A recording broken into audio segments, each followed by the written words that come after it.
Oops, I needed to. Good evening, welcome. I want to get the meeting started now. And no, I am not Mayor Murdoch. For everyone joining us tonight, we thank you all for being here. This is actually a committee of the whole meeting. I'm Councillor Paterson. I will be the chair of tonight's meeting, and we have, of course, Mayor Murdoch down at the end should I need any friendly advice from the experienced mayor. So I would like to just call the meeting to order and start off with the, and I guess I should say we're missing a couple of people at the council table, but we do have joining us remotely tonight, Councillor Smart and Councillor Appleton. So they are online and will be participating in the meeting virtually. So we acknowledge that the land on which we gather is the traditional territory of the Coast and Straits Salish people, and specifically the Lekwungen-speaking people, known today as the Songhees and Esquimalt nations, and that their historic connection to the land continues to this day. So, to start off, the approval of the agenda. Moved, second. All in favor? None opposed? Good. So the agenda is approved, and we have two delegations joining us tonight. The first, item 3.1, Cathy Peters, I understand, is the presenter on it is child sex trafficking in BC and locally, and how we can stop it. So Ms. Peters, I believe that you have been advised that you have 5 minutes for the presentation. And so can you hear us all right? And can you just speak so that we know we have you? Yes, I can hear you. Thank you so much. Excellent. Then if you would like to proceed, just perhaps state your name and a bit of the background of where you come from, and you can perhaps lead off with that. Good. Thank you very much, Your Worship. So my name is Cathy Peters from North Vancouver. I am BC's anti-human trafficking educator, speaker, advocate. I was at UBCM, and I've been working on this issue to stop sexual exploitation for the last 45 years. I am a former inner city high school teacher. So 3 years ago, I started the Be Amazing campaign to stop sexual exploitation. My website is the beamazingcampaign.org. It's a one-stop shop on the issue with my interviews, presentations, resources, handouts, and information so that you can have a thorough understanding and overview of human sex trafficking, and specifically how to stop child sex trafficking. My new book is now available online. It is called Child Sex Trafficking in Canada and How to Stop It. It is a primer or textbook on the issue in Canada. I was flown to Ottawa to present to the Status of Women Committee on Human Trafficking. It's very readable, relatable, with well-documented resources. My mission statement: a modern, equal, civil society does not buy and sell women and children. My goal is to raise awareness about sexual exploitation so it can be identified and stopped. 45 years ago, I was an inner city high school teacher and saw sexual exploitation in my junior high school. For the past 10 years, I've been raising awareness with politicians, all three levels of government, to the police and to the public. This is the fastest growing crime in the world and one of the most lucrative. The global sex trade is targeting youth, children. This is where the money is. It is fueled by the internet, where most of the luring is taking place. I did submit 3 important handouts to council. Number 1, an overview of the crime. It summarizes the problem. Number 2, how to prevent child sex trafficking with resources. And number 3, I gave 8 strategies for municipalities. So I will not be redundant now. My concern, the sex industry in Vancouver and Victoria specifically are promoting and pushing for the full decriminalization of prostitution, or legalization for all of Canada. This emboldens a much larger buyer's market. This has occurred in Germany, for example, where there's explosion of demand, resulting in a collective degradation of women across society. This has triggered forced prostitution involved organized crime and has resulted in human trafficking and child sex trafficking. Prostitution and trafficking cannot be delinked. Trafficking for the purpose of prostitution is multi-traumatic. Women and girls, some boys, are slapped, bitten, spat on, verbally abused, beaten, sat on until they cannot breathe, forcibly impregnated, raped, gang raped, raped with a weapon, anally raped, nearly drowned in a tub or toilet, choked, suffocated, porn photos taken, porn snuff films made, forced to watch others harmed, threatened to be killed, and the list goes on and on. Here are the stats. The average age of recruitment into the sex industry is 13 years old and much younger for Indigenous girls. In Vancouver and Victoria, the age has dropped to 10 to 12-year-old girls. 54% in the sex trade are Indigenous, but 70 to 90% in cities. 82% had childhood sexual abuse or incest. 72% live with complex PTSD. 95% in prostitution want to leave. And 90 to 99% are pimped out or trafficked. The federal law, PSEPA, or the Protection of Communities and Exploited Persons Act, targets the demand and criminalizes the buyer of sex and profiteers. The sex seller is immune from prosecution. There are supposed to be exit strategies in place and prevention education to keep youth out. This law is not enforced in BC. So my ask, to follow up with a deeper dive to council, to present to your police board, to the Capital Regional District, to the CRD Regional Hospital District, and to the Victoria Family Court and Youth Justice Committee. Thank you very much, and I hope there's some questions. Thank you very much. That was really prompt. You wrapped it up quickly. We'll go around council if there's any questions. Councillor Braithwaite. Thanks. Thanks very much for your presentation. I remember about 5 years ago going to a very in-depth presentation about exactly this subject, and it was so prevalent back then, and from your statistics, it's even more prevalent now. So it's something that should be top of mind for us.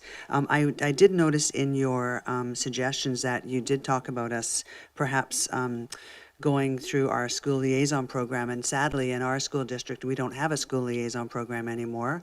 What would be the best way then for you to get this information into the schools if it can't be through a school liaison? Well, I don't know if you knew that I presented to your school district 61, and I really encouraged them to reinstate the SLOW program. I mean, they've done that in Vancouver. They've brought them back in because crime exploded. I mean, it's really putting youth in danger, and I mean, it's a green light for organized crime to move into the schools. And I just want you all to know that the recruiting is happening in elementary, middle, and high school. So can I think of an alternative? No, I really can't. It's considered sort of the best thing that you can do. I mean, in Abbotsford, I did a huge community presentation, and there was a good turnout. But again, you want the officers right in the schools so they can watch what's going on, and they have the training. So I just don't really know any other way unless you start doing sort of prevention community events, and there's just not too many people doing this kind of presentation. Councillor Green.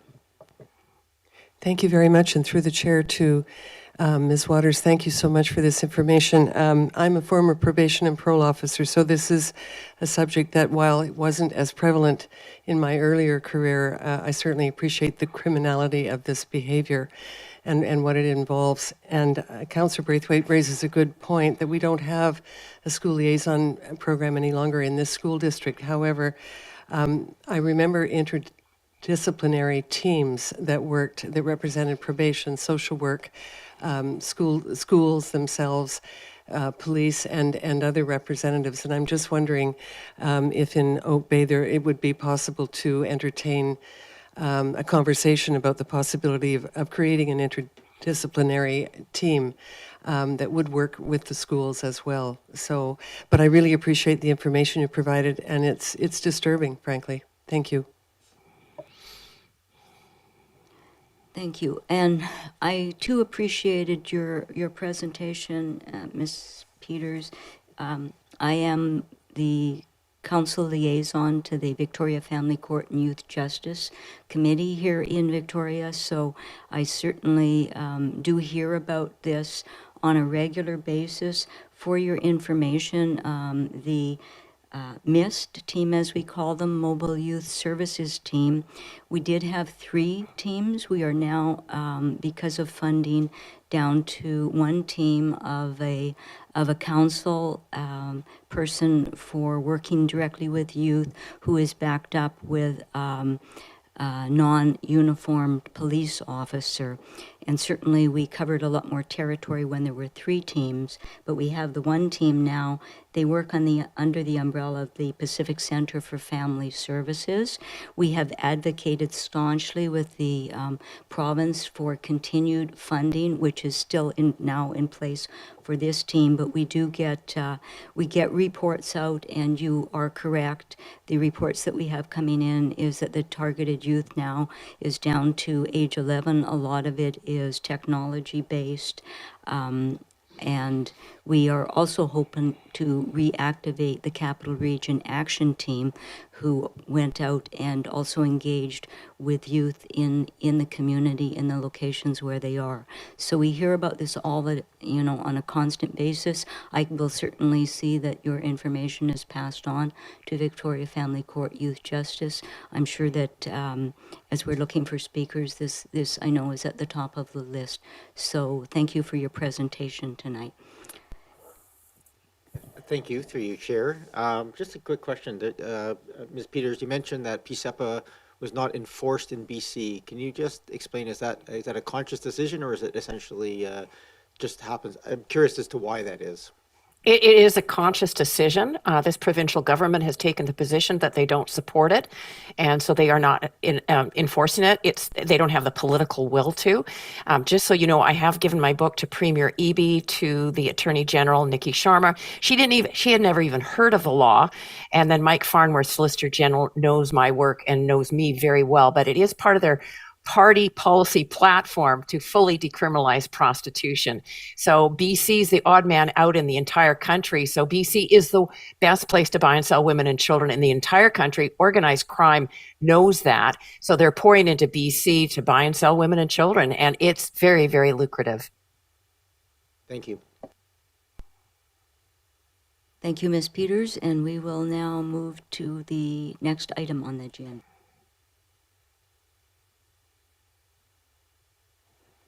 Item 3.2, we will be hearing from our budget. And I believe Ms. Sauter will be presenting. Yes, and Duncan Murphy is also here. This work. Yeah, good evening, everybody, your worship, councillors, ladies and gentlemen. I'm Duncan Murphy. This is Kirsten Soden from H2 Digital, our marketing agency, and we're here to present the one-year tactical plan and budget. Next slide, please. I don't have a clicker, so I'm just going to quickly remind you who we are and how this works, how the funding works, run through some of the highlights from last year, and then I'm going to hand over to Kirsten, who's going to go on to the plan for 2024 and the budget, which she worked a lot on this year. And next slide. I'm not going to review the 5-year plan because we submitted that last year, and that would take all night, so you'll be happy to hear that. Okay, so we are a volunteer committee. Our chair is Madame Palan from the Oak Bay Beach Hotel, who needs no introduction. I'm not going to go through everyone there. We unfortunately lost one of our members this year, Ken Agate, one of our founding members, who I'm sure everybody knows. We have added some members, Tony, Joe, and Ron Dempsey, who were also very involved with the car show and are going to keep on that legacy. And Amy Kane from Estevan Village. So the funding works. So basically the hotels collect the 2% tax, sometimes known as the tourist tax or hotel tax.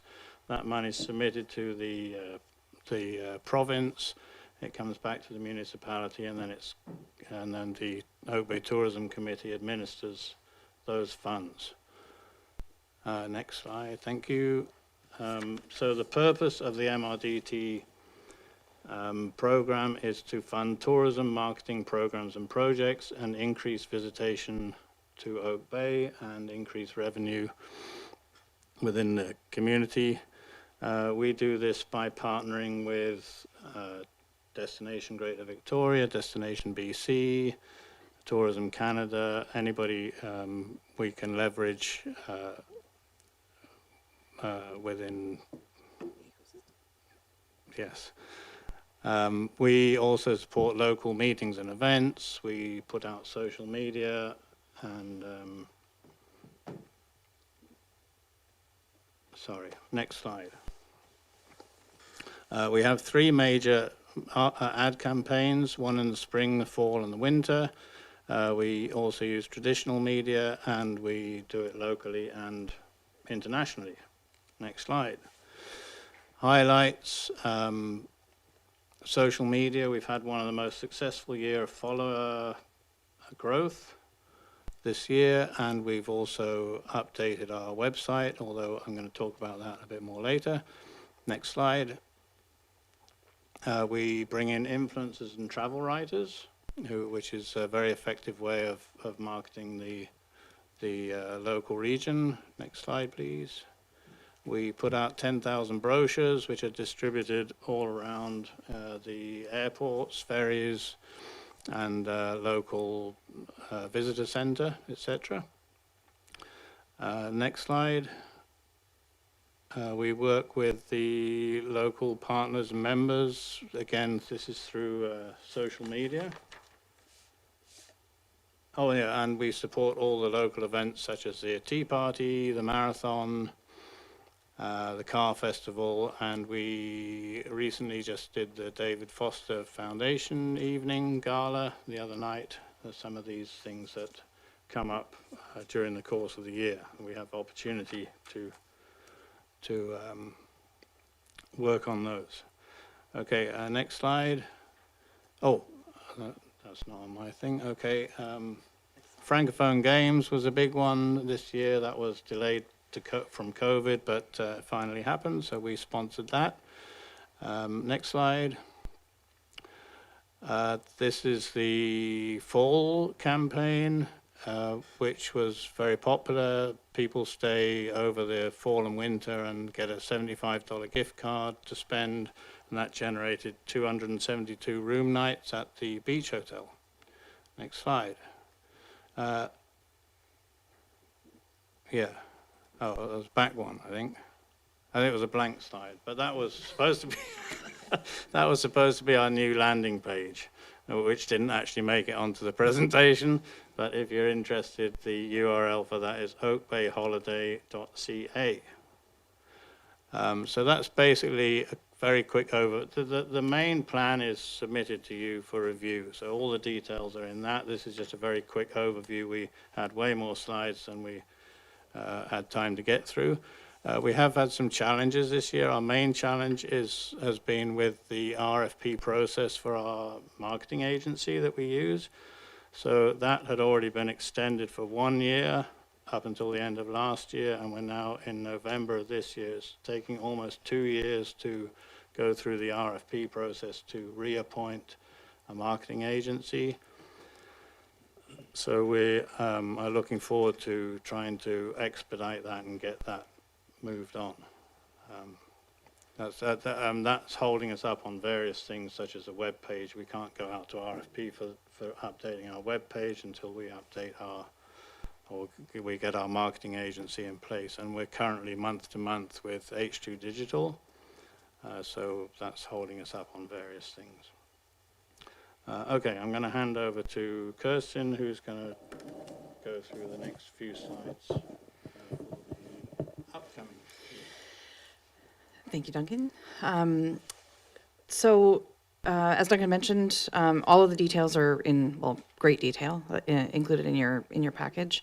So really the high function of a destination marketing organization would be to take on destination marketing, destination development, and in this case, event sponsorships as well. Next slide, please. So these overall goals and objectives were done as part of the 5-year plan, so I won't go over them all, but I did want to point out that we have sort of reordered them by order of priority. 2024 is going to be a year where we can take some of our surplus funds and allocate those to some bigger projects that have sort of been backburnered for a little while. So we're looking forward to that.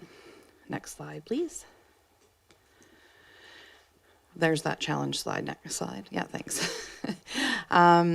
So on the marketing front, we take on things what I would consider always on. So we're monitoring social media, doing social listening, responding to engagements online, every day.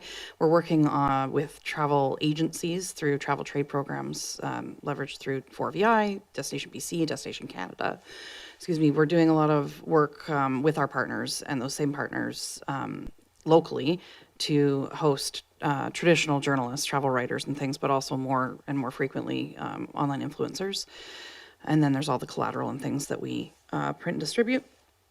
As far as seasonal things, as Duncan mentioned, we've got 3 seasonal campaigns right now. We're in the fall.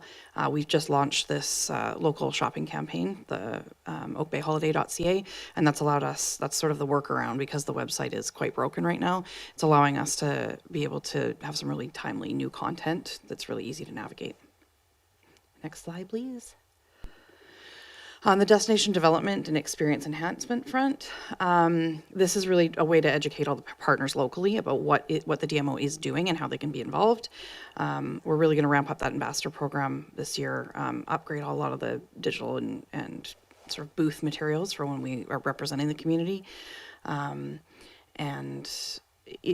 it's really about just sort of standardizing and leveling up everybody's ability to participate. Next slide, please. As far as meetings, events, and festivals, Duncan mentioned this was a big year as well in 2023. But I think the most notable change is that we're going to look at hiring an actual part-time event and marketing coordinator. There are enough things going on here now that in order to be able to adequately staff with volunteers, we kind of need that to be a dedicated position. So we're looking at the potential of that for a seasonal position. And just making sure that we're really including sort of Estevan Village and off Oak Bay Ave when we're doing a lot of things. So we've dedicated some specific funding to that as well. Next slide, please. And then this is, again, just Ms. something Sauter, if I could just maybe, I don't know how many more slides you have, but if we could move along. Certainly, yeah. Thank you. Last thing I'll say on this. You'll see that the budget is just a little bit different this year because I have pulled out some things that would be traditionally had been recorded as marketing expenses that are really more administrative day to day. So with that, really it's, all the detail of the budget is there if you have any questions, but we're looking at going into 2024 with about $400,000. Oh, sorry. Yeah, sorry. And next slide, please. And of that 400,000, this is sort of the breakdown amongst those categories. So if you have any questions, we would be happy to answer those. Thanks a lot for that, Ms. Sauter, and also Mr. Murphy. Questions from council? We have Councillor Green. Thank you very much, Chair. And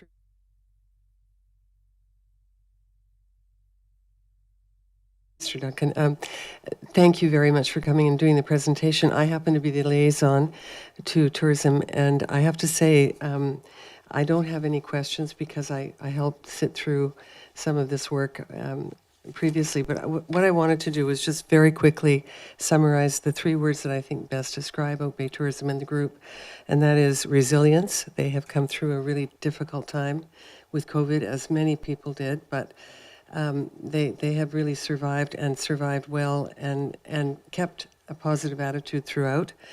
Ambassadorship, you have that word in the presentation. I think that describes this group really well, the committee. And the other one is promotion. And all of those 3 things together have really enhanced our local economy and community building in Oak Bay. So I thank you for the work you do. The Tourism Committee is a really wonderful group of people, and I really enjoy my affiliation along with Councillor Braithwaite. So thank you.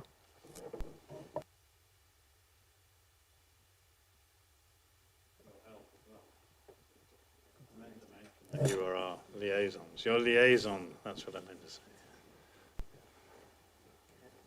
No other questions? Oh, I Councillor think, Brantford. I thank you. I think the only thing I would add is collaboration. I think that's what's really wonderful about how the committee has evolved in the last 5 or 6 years is that they collaborate so much more with different groups within our community.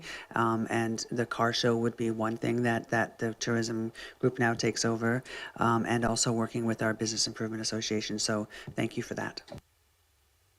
Thank you. I see Councillor Smart also has her hand raised. Did you have a question, Councillor Smart? Yes, thank you. I did. I saw the comment in there just thinking about short-term vacation rentals, and without opening up a big conversation, I wondered if there was just a general comment about how vital short-term rentals are to your business plan and to tourism in Oak Bay, if you just had a small comment. Yeah, I pulled those figures from AirDNA, which scrapes the business listings from Airbnb and VRBO and Turnkey. So there are 53 active vacation rentals within the municipality right now, because that is auto-generated, because they're forced to submit through those platforms to the province. Essentially, that money is coming back through to the eligible entity, which is the district. It does make up about 6%. Probably of the revenues. So it's not significant dollar-wise, but yeah, we'll see with the new legislation changes what that might do. Thanks for that response, Ms. Sauter. Councillor Smart, any other questions? No, that's everything. Thank you for the thorough report. It was very interesting to read. Thank you. Oh, Councillor Mayor Murdoch? Thank you, Chair. I just really comment. I appreciate, obviously very appreciative of the work you do. I just, it really stands out some of the additional work to spread some of these events through to Estevan and other places in the community, and to, so I just wanted to comment that I really appreciate that. I think it's helpful to all the businesses, and I think to expand people's interest and understanding of the community that we live in. So thank you. Thank you, Mayor. And just from myself, also, I also want to say thank you. The Tourism Committee does a fantastic job, and every time I see the ads on the television, I think, wow, what a great place to go. Oh, I'm here already. So thank you very much for everything you do in the community. I know it's greatly appreciated, and thank you for coming in and sharing your presentation with us tonight.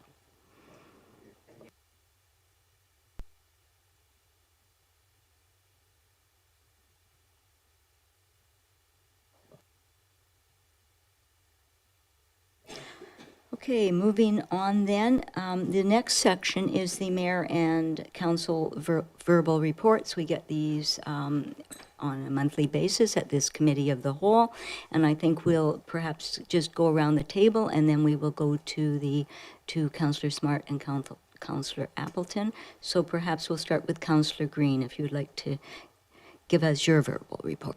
Thank you very much. Just briefly, the Regional Water Supply Commission's November meeting was cancelled. The commission does not meet over Christmas, so our next meeting is in January.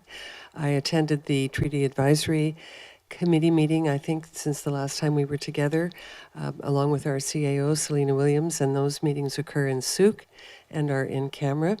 I also attended the Tourism Committee meeting, and then attended the David Foster Gala on Friday night, which I have to say was quite amazing. I don't know when I've ever been to a gala.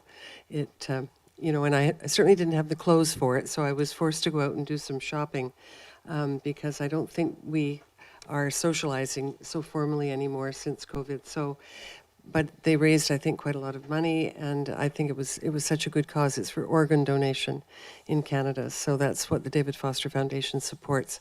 And I think that's it for me. Oh, was there anything else? I can't recall.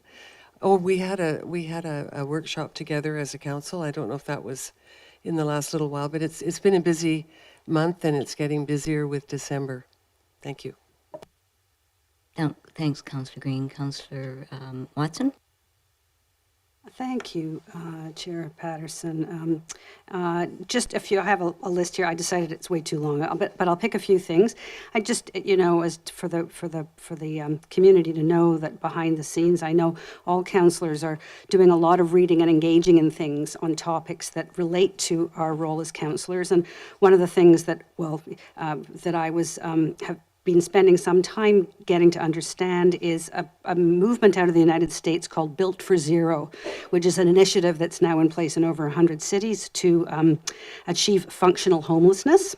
And I'm watching this closely because I believe that this model, the model they're using in the US, provides some important lessons for Canadian cities. And so I just wanted to share that. And if anybody's interested, it's very easy to find them on a website, Built for Zero. Another thing that was part of learning, but I saw many other members of this community there, was I attended a very, very compelling and visionary lecture at UVic by a gentleman, given by a gentleman who was invited, Joe Brewer, who is the principal of the Design School for Regenerating Earth. He was on a lecture tour through Cascadia and had come specifically to Victoria, as we're part of that bioregion, to talk about his very visionary but practical framework for regenerating entire bioregions. Friends of Bowker Creek were there and were specifically mentioned in his presentation because of their initiative working at a very local level to change things locally that expand up and balloon up through to the larger region, particularly around the organizing theme is natural patterns in landscapes. So he had spent the day already with elected officials in Victoria before he gave, and the staff at the CRD before he gave that presentation.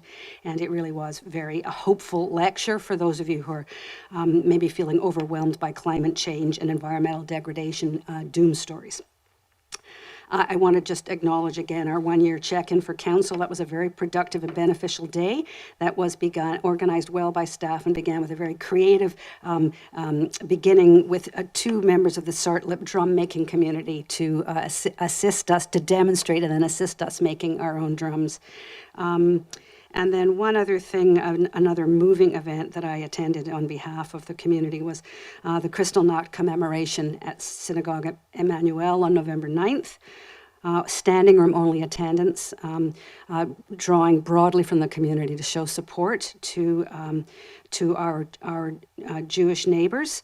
And it began after with an invitation with an introduction by Professor Kirsten Soden, a Holocaust scholar in UVic's history department,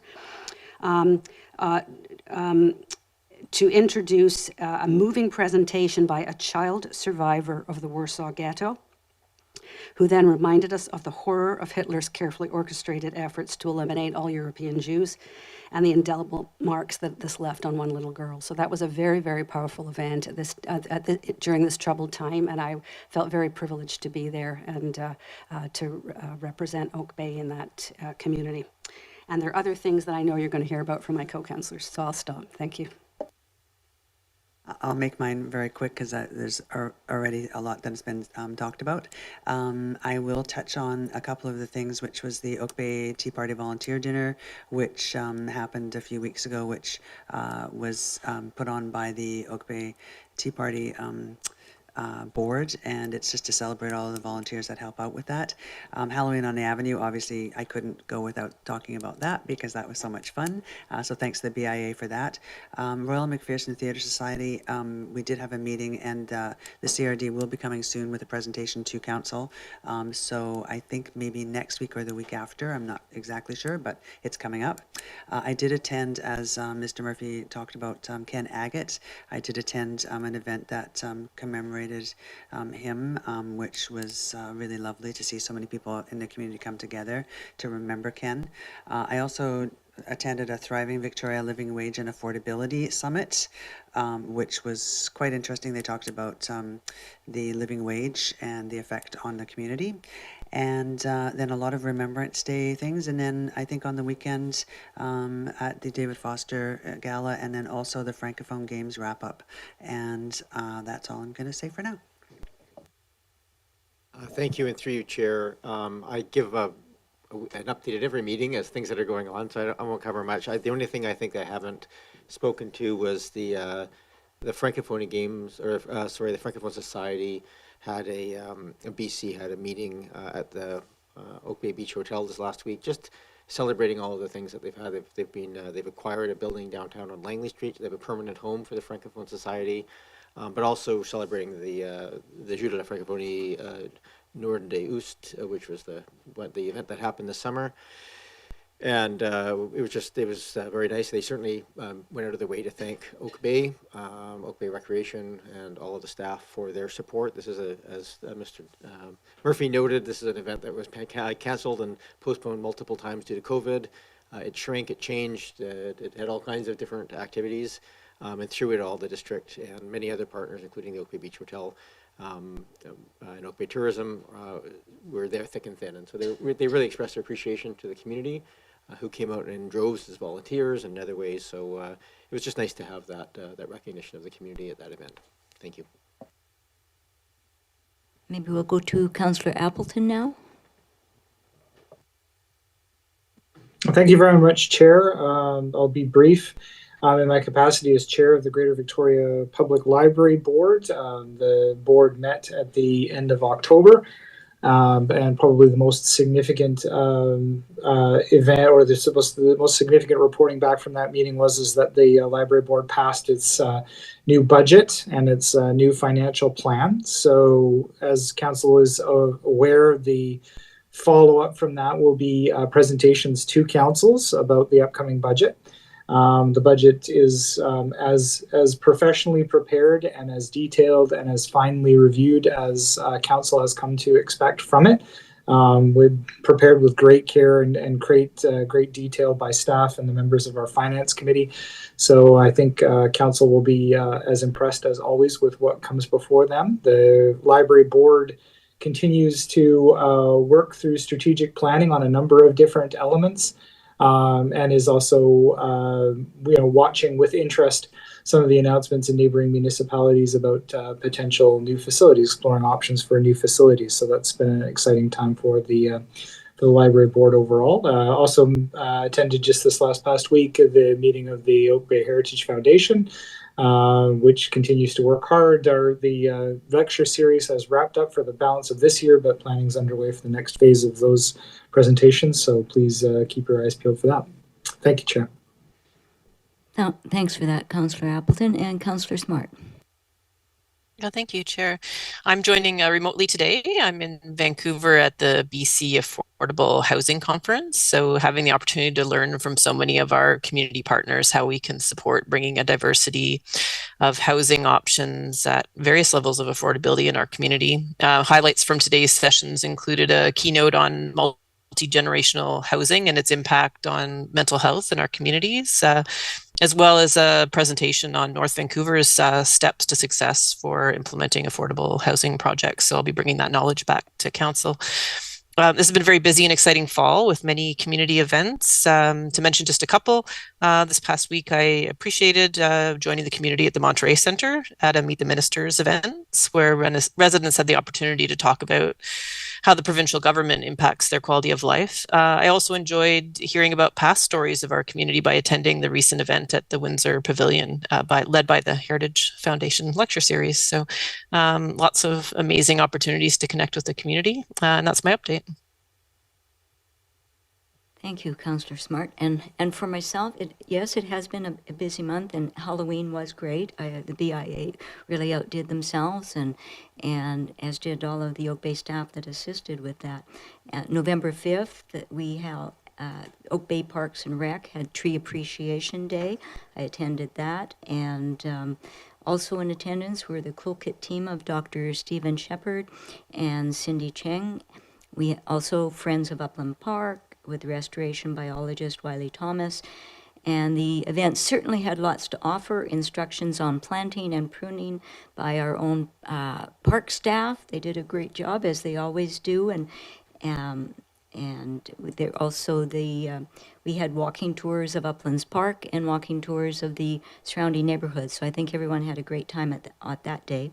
And certainly in honor of Canada's Armed Forces for service past and present, November 8th was Indigenous Veterans Day. November 9th, the special concert of remembrance at the Dave Dunnett Theatre. I attend with other members of our council. It featured the band of the 5th Field Regiment, BC Royal Canadian Artillery. That's not easy to say quickly. And also with performances by students of the Canadian College of Performing Arts. And it was, I think we all agreed, those of us who attended, it was a fabulous performance. They really outdid themselves this year. And it was superb. So we look forward certainly to coming years, and it has become really an annual concert. And then on November 11th, of course, with so many members of the community, the Remembrance Day service was held at the Oak Bay Cenotaph. November 9th, I presented as chair of the Finance Subcommittee the 2024 budget to the Victoria Family Court and Youth Justice Steering Committee. That was approved by the Steering Committee, and it now goes forward to the main committee for final approval. And November 15th, I attended the CREST board meeting, the Emergency Radio Communications people. And I just have to say that I'm so privileged, I think, to work with the wonderful, knowledgeable, and innovative talent that is present in the engineers and technical staff at CREST. Certainly the rollout of the P25 system is complete, and that gives us in this region a world-class communication system. And having worked on these across Canada, I really mean that. It's an outstanding system. And now in response to the wildfires and certainly the volunteers that are firefighters within this region that extended themselves to go and help in other locations, they came back with reports of extra response being needed, and so the technical expertise at CREST have added 56 channels to the network now, and have started on the encryption programming for all fire departments in the capital region with the essential channels used by BC Forest Service and BC Resource Department to ensure that in future events that any capital region firefighters can travel to other jurisdictions and integrate safely and seamlessly with those crews. So they just do outstanding work, and I'm really privileged, I think, to work with the group. Their innovation never ceases to amaze me. So that concludes my report. Okay, now then we have several people joining us in the audience and have all been patiently waiting. The next section, of course, Section 5 is public comment and question period. And so I will be inviting members of the audience who wish to speak. This is an opportunity for you to converse on any subject other than a business application. So, but any subject that is of interest or concern in the municipality. And so if you would like to raise your hand, if anybody wants to come to speak, I'll just invite you up to the podium and remind you to state your name and address clearly, and or municipality, not your home address necessarily, just your municipality. Keep your marks brief, please, 3 minutes and under, and any comments are all addressed through the chair. And I just would like to remind everyone, this is a committee of the whole meeting. It's not a decision-making council meeting, so we will listen, and if council wants to ask questions, but we won't be making any formal business decisions at the meeting. So if there is any member present, I don't see anybody online, please, sir, come forward, and as I said, just state your name and municipality of residence and a brief introduction to the topic. Thank you.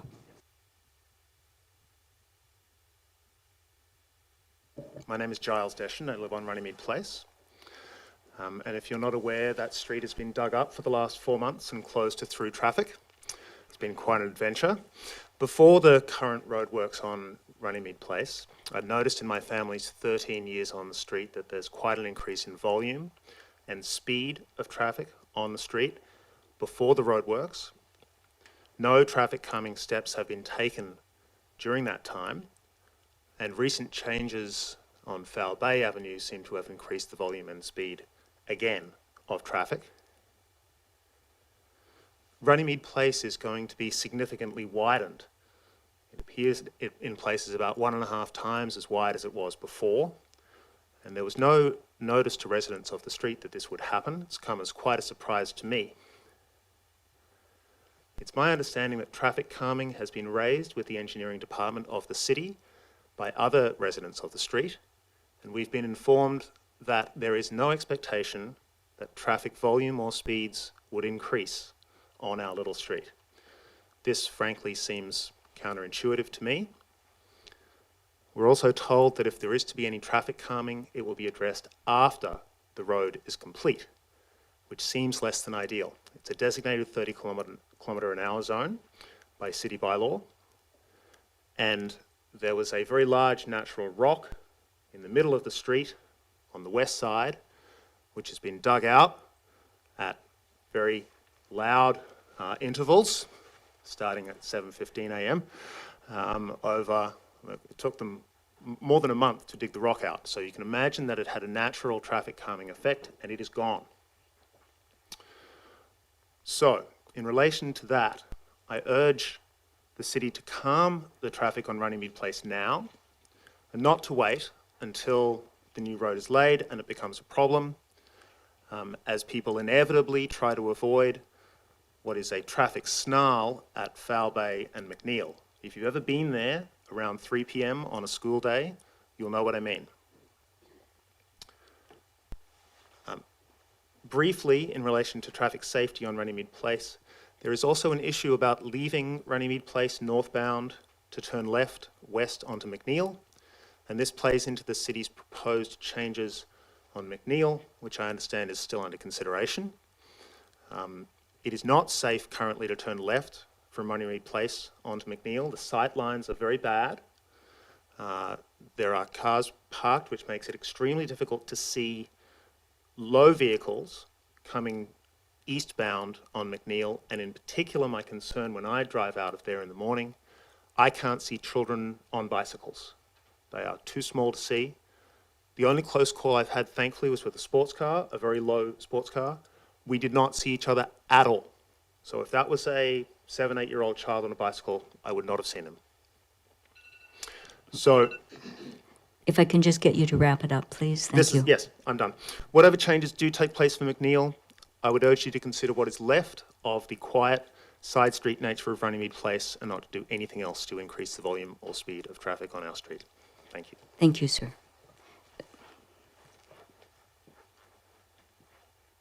Is there anyone else in the gallery that would like to come forward and speak tonight?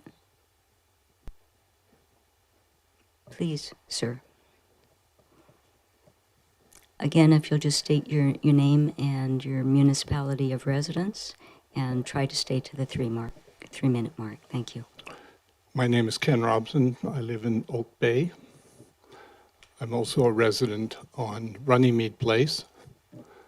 Your Worship, Madam Chair, council members here present and virtually joining us tonight. I'd like to speak to one issue in particular, and it is the glaring absence of consultation around this project. I would compliment Hazelwood Construction, who have been exemplary, I think, in filling in gaps for residents who have been left to guess what process is underway. We received initially a bit of a drawing of what the street would look like at the end. That bears no resemblance to what in fact has happened here. The communication has been non-existent for months now. Hazelwood has been providing information, and we've been running on rumors about what what is in fact happening. And now we're faced with a road that has been widened beyond our expectations, and a plan for some calming activity on McNeil, which will divert traffic onto Runnymede.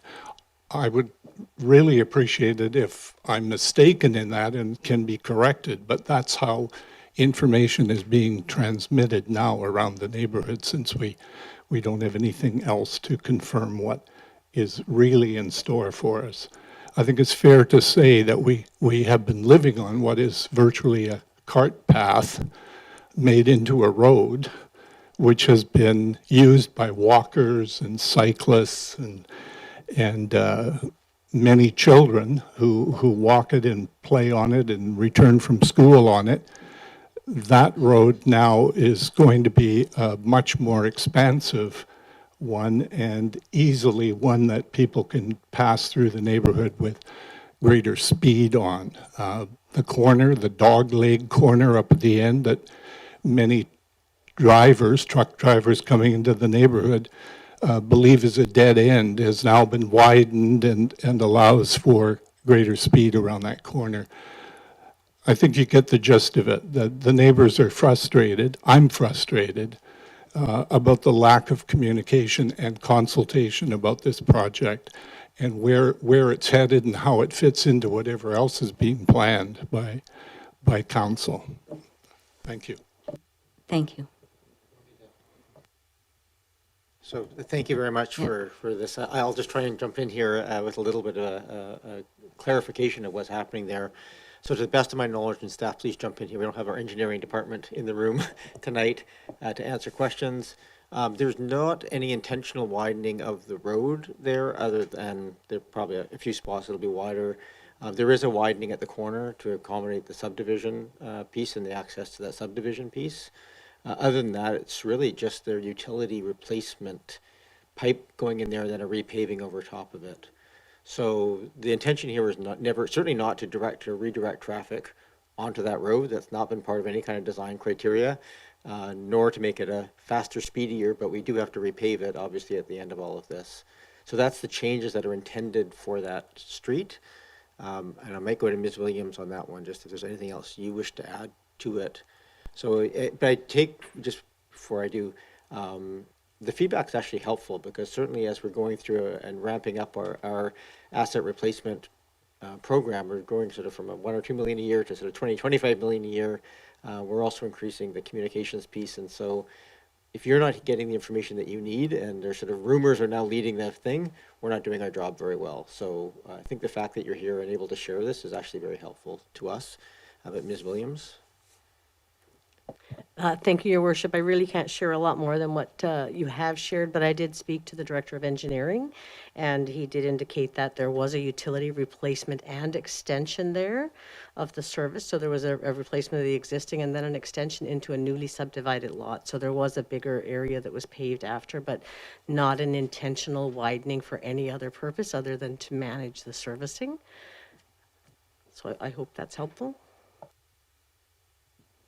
And perhaps we can just make sure that we get a sort of an official summary from engineering out to the neighborhood, just so we can kind of create that piece, and that would, then at least for Al, for more directed questions to come back.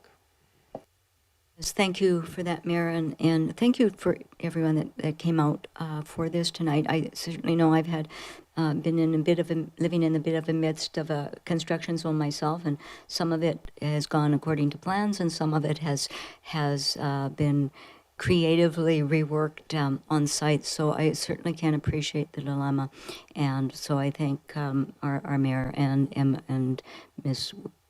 Oh, there's one more speaker come forward. Another one. All right, please. And again, just state your name, municipality.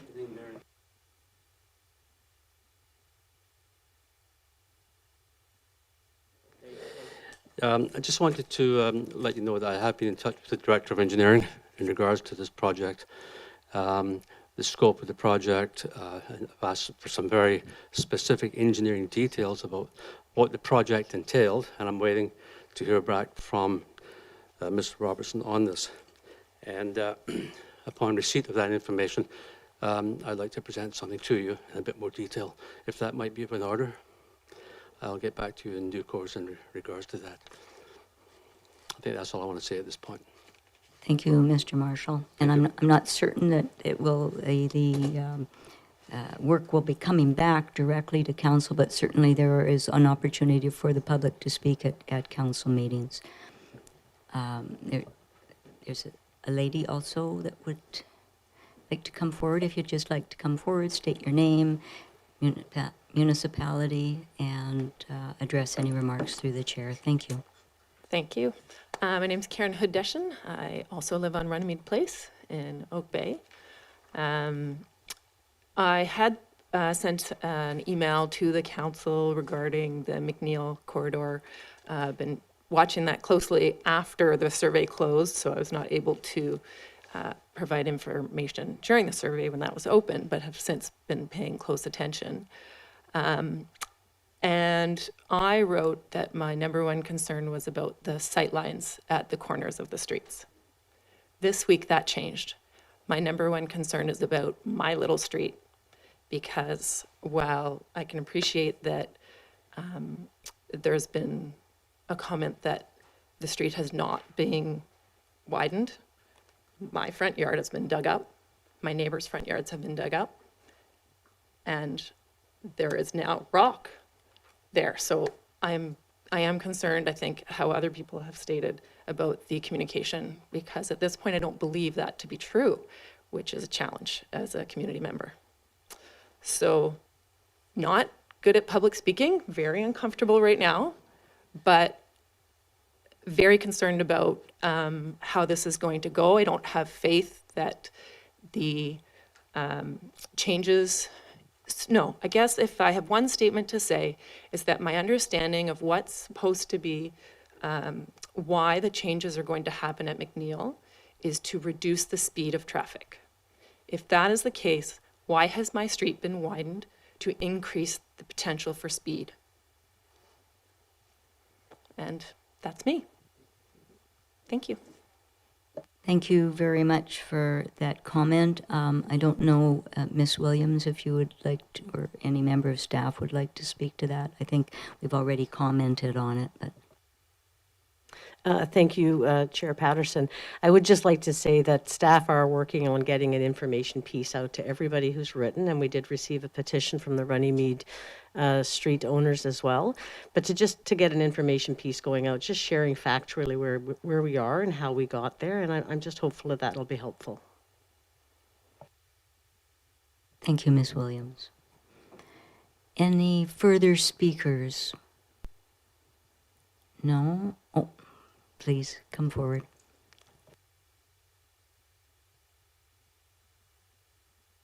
My name is Judy Eifert, and I live on Runnymede Place as well.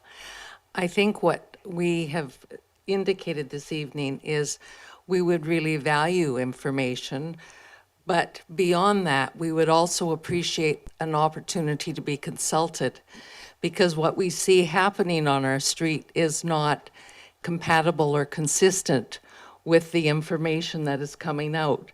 So it's very unfortunate that we're having to rely on rumors that are circulating on the street or amongst the people that live on the street. But we are not being given an opportunity to talk to you about some of the deficiencies that exist on our street that impact our everyday life, and perhaps even the possibility that because things are going to be changing with the roadways, if it happens on McNeil, that it will in fact impact our road, which has no sidewalks, so that we are not able to accommodate people walking on the street, let alone having two-way traffic going on the street. So it will become a very dangerous situation for people who are entering our roadway, and for those of us who have to back out of our driveways in order to drive safely out of the street and onto the main thoroughfares that surround us.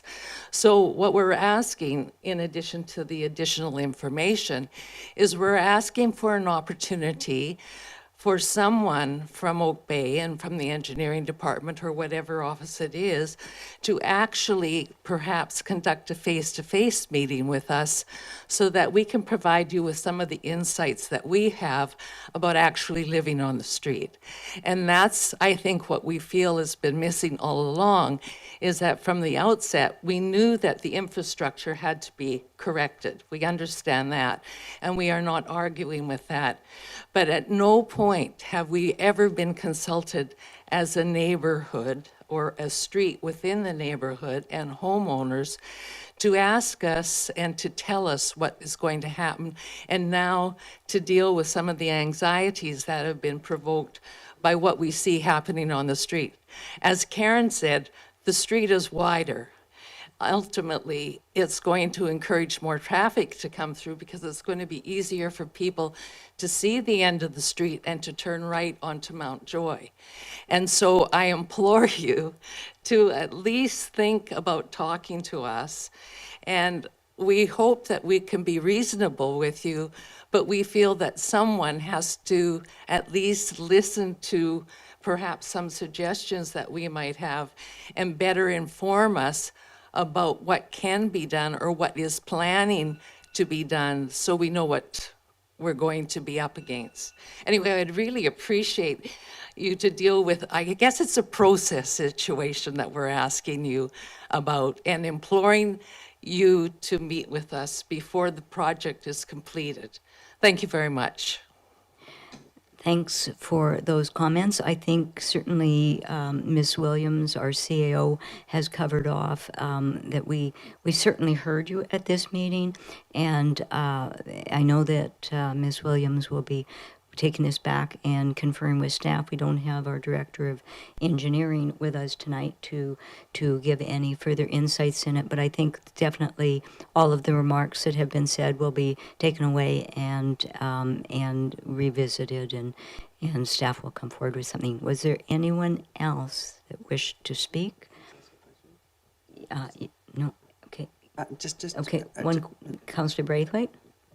Thank you. Just wanted to just direct to Ms. Williams that is it a possibility to get an engineering person out there, or is that something that's outside of our purview right now? But my hope would be that we could get somebody from engineering out there. Thank you for asking, Councillor Braithwaite. And yes, I'll talk to the Director of Engineering, and his preferred method of communication is face-to-face. So it'll be good. Thank you, Councillor Green. Excuse me, through you, Chair, to Ms. Williams. Would that involve a group meeting face-to-face? I think that would be helpful, if possible. Bringing everybody together in some manner. Thank you. Thank you, and through you, Chair, I'll certainly talk to the Director about giving the community a heads up, and maybe if they want to gather at the end of a driveway on a sunny day, we can meet you out there. And it's always nice to see things on site. So yes. Thank you, Ms. Williams. And again, just thank you everyone for coming. I think we've taken some good notes away from this. And as the mayor said, we are embarking on fairly ambitious projects of replacement of infrastructure. So certainly it's a learning experience as you move along, and having input from residents is of great value because it'll help us develop those communication programs going forward. So thank you for coming and speaking tonight. The next item on the agenda, which may also interest people that are in the room, and you're certainly welcome to stay here and listen to this. It's all about the Provincial Housing Directives. So please stay and join us if you would like, and you can listen to what we're going to be discussing now. So with that, we'll move along to item 6 on the agenda, and that is the corporate reporting documents, and 6.1 is the Provincial Housing Directives report that will be presented by Mr. Green, the Director of Community Building and Planning Services. Oh, Mr. Bold, Director. Thank you. Mr. Green, but Mr. Bold, Deputy Director. So this is Mr. Bold, the Director of Community Building and Planning. So I'll turn it over to you. And yes. I just wanted to say this, this item, there's a lot to unpack in this item, really. So I thought what we could do here at the council table is I will invite certainly Mr. Bull to give the presentation. If we can allow him to go through the presentation, then what I would plan to do is go around the council and get any of the councillors' questions directly related to that report and the recommendation that is made. And coming out of following that, there may be other items that are less directly related to it, but still that are important. And so I'll go back around the council table again to get further any further comments from council, just that might help staff in any matters that are arising, and they can take direction from that. So with that, Mr. Bull, I will turn it over to, Ms. Williams wants to speak first. All right, I will turn it over to Ms. Williams then. Thank you again, Chair Paterson, and through you to members of council. I do want to just offer a few opening comments this evening, just to provide some context to the staff report before you for consideration. I think it's a unique report. It's being presented in a unique way, and it might help for yourselves and for the listening audience to have some context. And so the report is before you is to address a very ambitious housing agenda that the province has provided that requires immediate action from the district and all other local governments in British Columbia. And while council has been working to increase housing supply and choice in Oak Bay over the last number of years, the district is unable to stay the current course and meet the province's expectations. And so with that, we have to pivot to produce housing at a much faster rate. And council is from time to time faced with making decisions without all of the information. And at times you have to make decisions with imperfect information. And we feel you've got a little bit of that before you tonight. And so we're asking for your nimbleness in this. Staff have prepared the information in your agenda package with the most up-to-date information available. It is neither complete nor perfect, and we really wish we could provide you more. The province has not yet revealed the full details of their program expectations, and we understand changes will continue into the winter months and perhaps even beyond that. And so what that means is that staff are not yet able to provide the detailed work plans and the budgets that would usually accompany such a request as what's before you this evening. There's still a lot we don't know. But we have shared with you what we do know in the agenda. And we also know we cannot do this extra work without significant additional consultant and staff support, which requires significant financial support. We are here today because identifying the funding source for the work is critical at this stage, as we need to start the work now. We can't wait if we are to have any chance of meeting the legislated expectations or securing the skills support we need to do that. So with respect to the funding source at question this evening, in our discussions with the province and in media interviews, the province has repeatedly pointed to the Growing Community Fund as the means to fund this work. The district's housing team met with the province fairly recently, and they reiterated that message to us and shared that they will be evaluating or assessing the district on whether the units they require get built and how we've leveraged the Growing Community Fund to meet those targets. So it's their expectation that that's where those funds will be used. And staff recognize the incredibly difficult position that this places council and the community in. Council's priorities have basically been supplanted for the near term. On a positive note, council had already identified housing as a priority. And what's changed now is that housing is the district's priority for the community building and planning team and the supporting departments for at least the next 2 years. Director Bowl, Deputy Director Green, Senior Planner Carly Rimmel are all here this evening to introduce the matter and respond to questions as best they can, given that there's still a lot we don't know.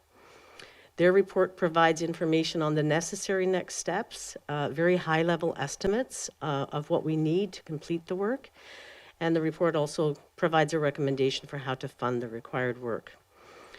What we can promise you is that as more information becomes available on the new legislation, the new program, staff will report out the impacts for the district to council and to the community.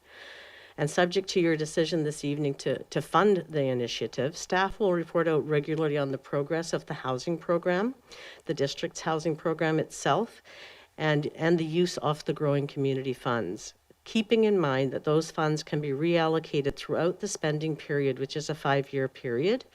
And this housing program is mandated with a 2-year window.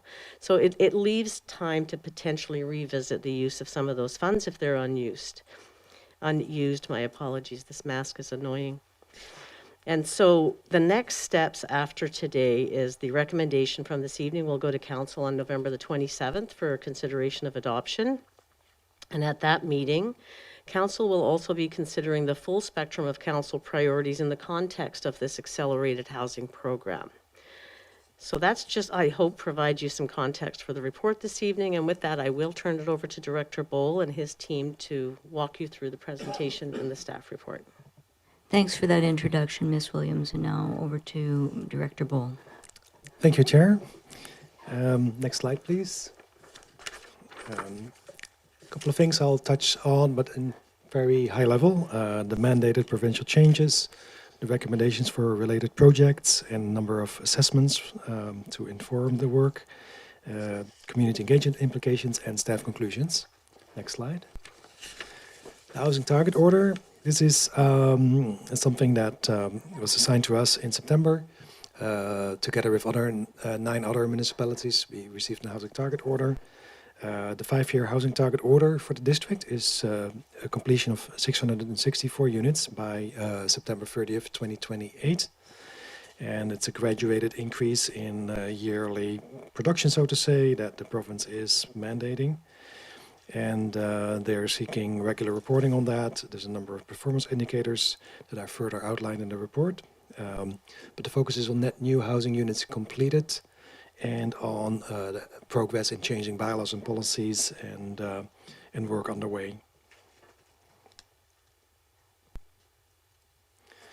And that latter point is particularly important if we're not able to meet the target, then the other component of the information about what have you done to try to achieve it is requested or required. Next slide. So then there have been a lot of announcements over the last 3-4 weeks. The ones that have been made are summarized here. Short-term rental changes. This is relates to short-term rentals that are not occupied or by their owner, but they're rented out from a distance, so to say. If you look at the listings for our area, it seems to be around 180. And the idea is from the province that by changing rules and requirements around it and empowering local governments to have better enforcement tools, that maybe there's a portion of housing that can be made available again for residents. Second one, small-scale multi-unit housing program. That's the one that has the most impact likely on the district. And I'll talk a little bit more about it in a moment. Related to that, at the same time, also changes were announced to the housing needs report. Instead of 5 years, looking at a 20-year term, and the related requirement now to take that report and also incorporate it in the official community plan and in the zoning bylaw, and with the goal of accommodating 20-year housing supply for the housing needs of that period. Another announcement was made around transit-oriented requirements. That's not really applicable within the district. The fourth bullet is amenity cost charges and development cost charges. Development cost charges is an existing framework for roads, sewer, parks, sanitary services, water, stormwater services. 3 categories added there are fire buildings, police buildings, as well as, I got it here, solid waste facilities. That's an important extension. That is something that local government have been asking for a long time. The ACC charges are supposed to replace discretionary or negotiated community amenity contributions. And that is a new tool with not a lot of details yet how that would be implemented. And finally, the most recent announcement was more around standard design templates, which is not necessarily regulation, but the province thinking is there that a number of standard design for small-scale multi-unit housing might support the uptake and housing production. Mr. Bull, I think Mayor Murdoch would like to ask a question, if he might. Yeah, thank you, through Chair. I just, for those watching or in the audience, I'm not sure everybody's aware of what a small-scale multi-unit housing program is. Can you just maybe just give a quick overview of what changes are included within that from the province, and how it impacts and what zones it impacts for us? Thank you. Yeah, through the chair. Next slide. That's there's a bit more information here.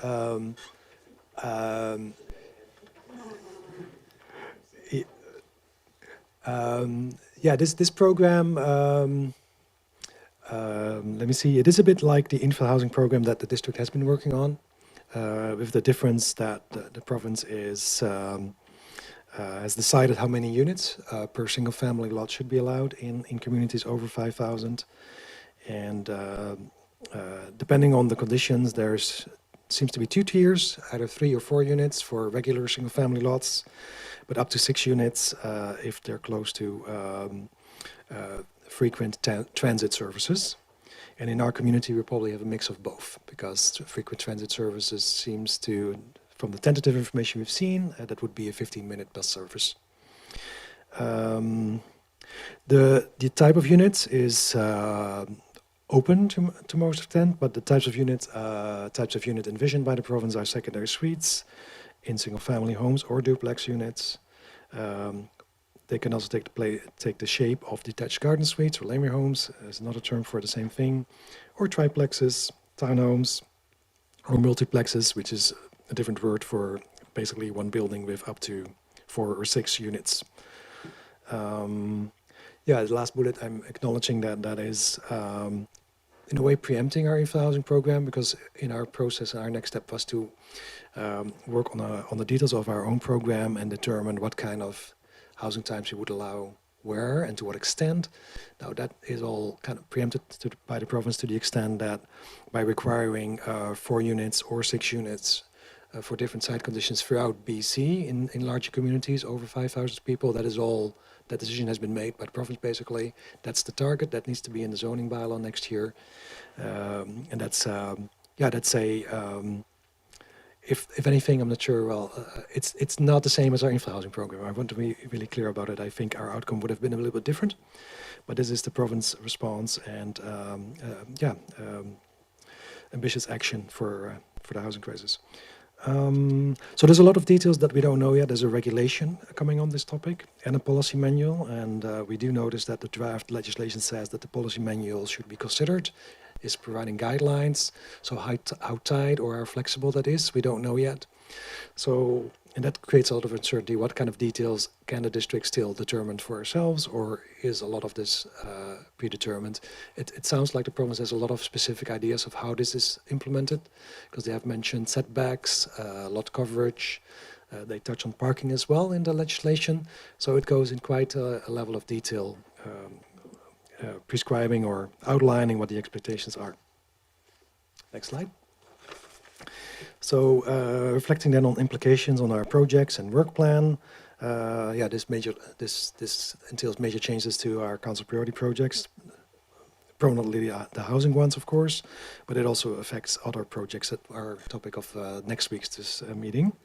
There's significant resource implications, and that relates to the 3 bullets there kind of summarize, but it's a lot of work. This is a lot of work that normally would take longer, because I was talking about the zoning bylaw to incorporate that new program. That is a substantial piece of work that for the infill housing program, we had a lot of a year for that, but the province is outlining 8 to 9 months for that.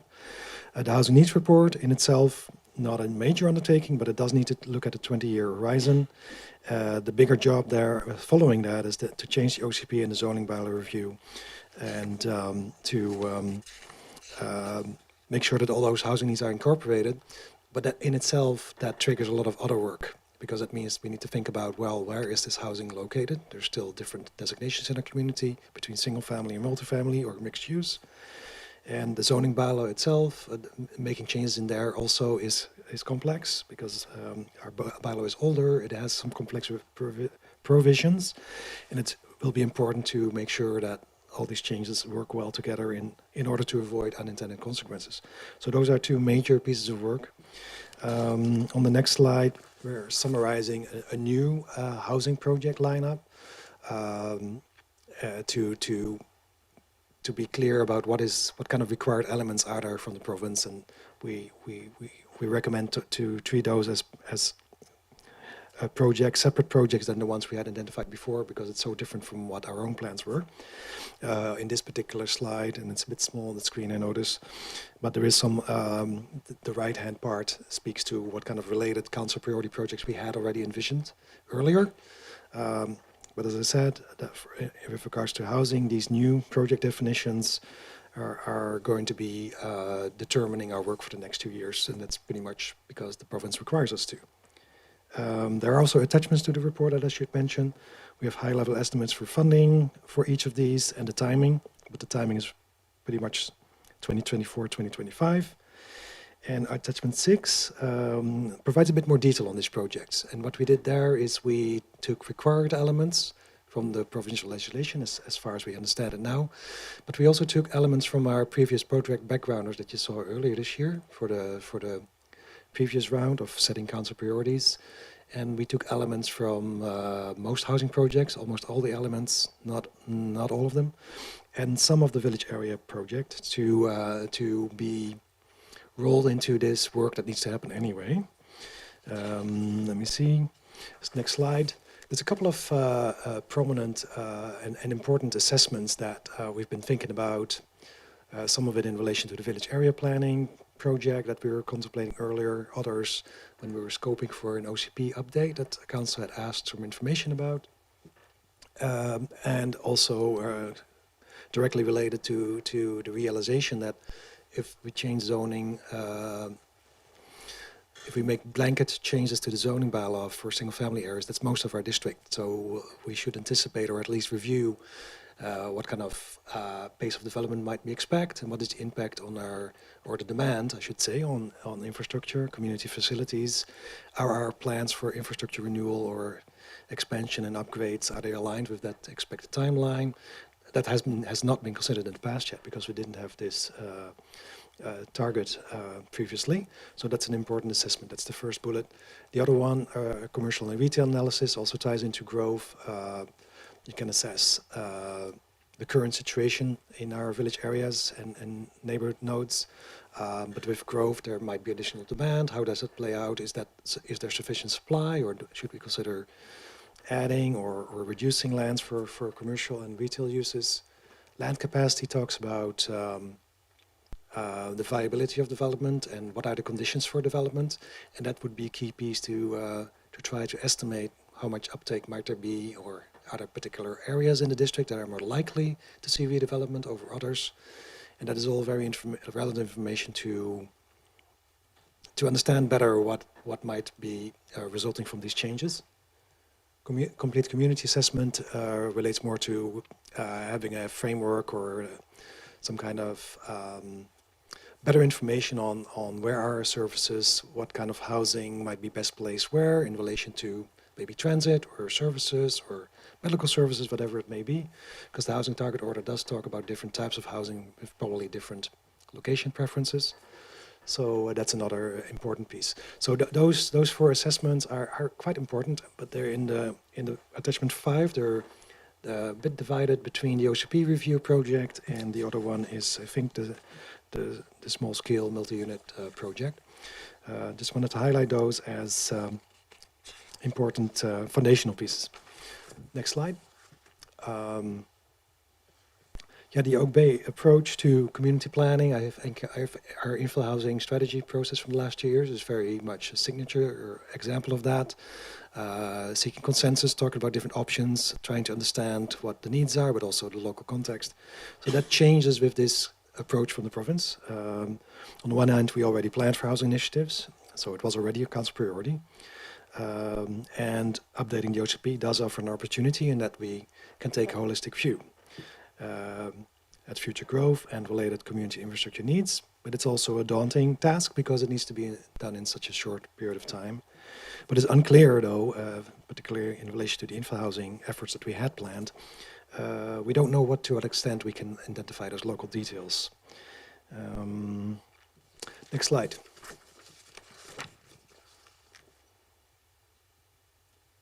This means, kind of building on what I said about our Bay approach, community engagement will be different.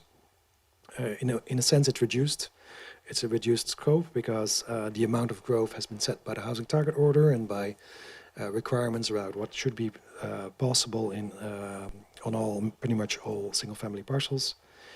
And the other change is that the province kind of has set up these changes to direct community input on growth to the OCP level. So at the community-wide level, they would like to see communities consider these issues and topics and make decisions at that level. And because then in turn the zoning bylaw gets changed to accommodate that housing need, the idea is that there is not a lot of community engagement around individual projects. So that's how the province has set up these changes. And finally, as I said, I think there will be still opportunities around a small-scale multi-unit housing program for some of the details, but it's unclear how that exactly will play out until we hear or get confirmed that what the details are of the regulation that we haven't seen yet and the policy manual that we haven't seen yet. Then in conclusion, next slide. The province has, Ms. Miller was commenting on that as well, has mandated housing as a priority for a lot of municipalities, ambitious deadlines throughout 2024 and 25 for most of the work.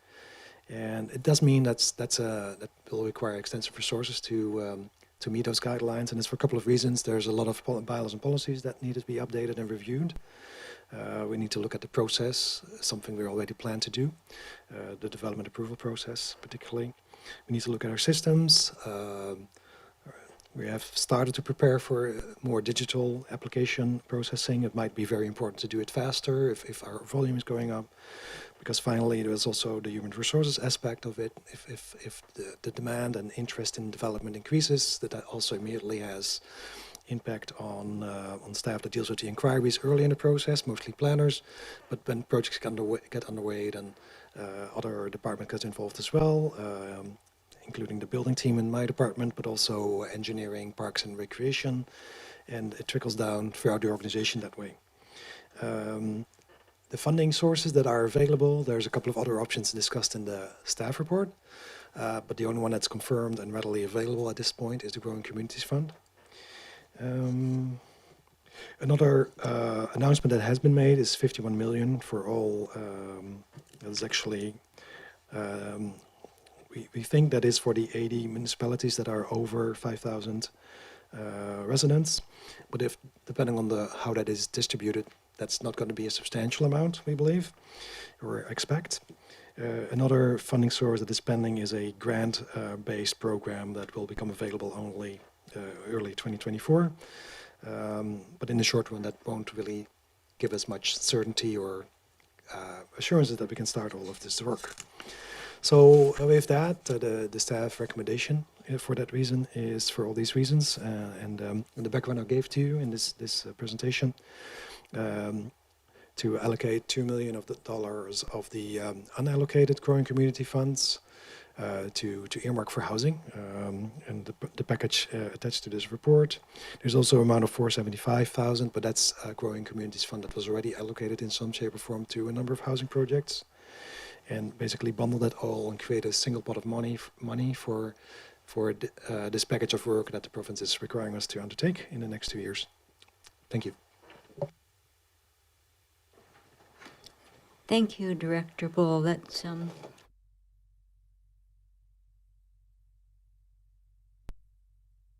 her hand raised. So, Councillor Smart, if you have questions for the staff, if you could just.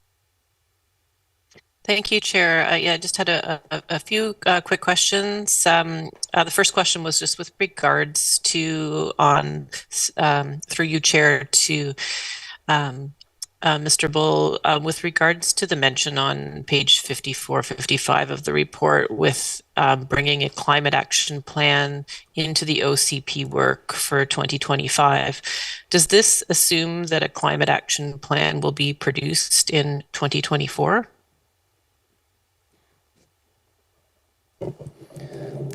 Through the chair, it's still the case. It's not part of today's portfolio of work. Next week we have separate project backgrounders for that as part of the other categories of work that the district will be considering. Thank you. Okay, thank you. And then my other question is with regards to, is the first recommendation that staff is providing sufficient at this time to get work moving forward? Just looking at the schedule in the chart that was provided, and I really appreciate the clarity of that and the sort of 5-year breakdown. If council was not to go forward with the second recommendation and wanted to wait to see everything next week, would that hold up staff in any way?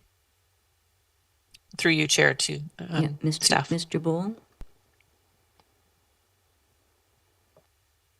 Somewhat of a financial question, but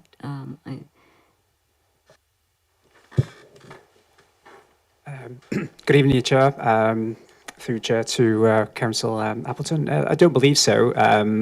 Obviously, the bigger amount is in that 2 million, and therefore that would allow us to get started on the main priority, which is the updates to the zoning bylaw to reflect the small-scale multi-unit housing initiative. That's the first big project that needs to get started as soon as possible to meet that June the 31st, 2024 deadline.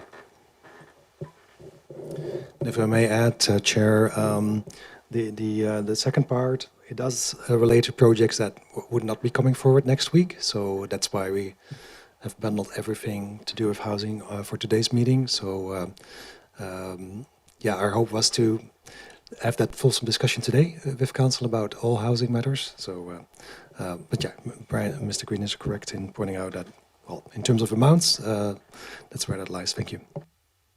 thank you, Mr. Bull. Councillor Smart, did you have another question? Yeah, I guess my follow-up question to that would be, I guess, with regards to two other scopes of work, just to clarify if they would be coming forward next week then, because I see them in the planning department, and one would be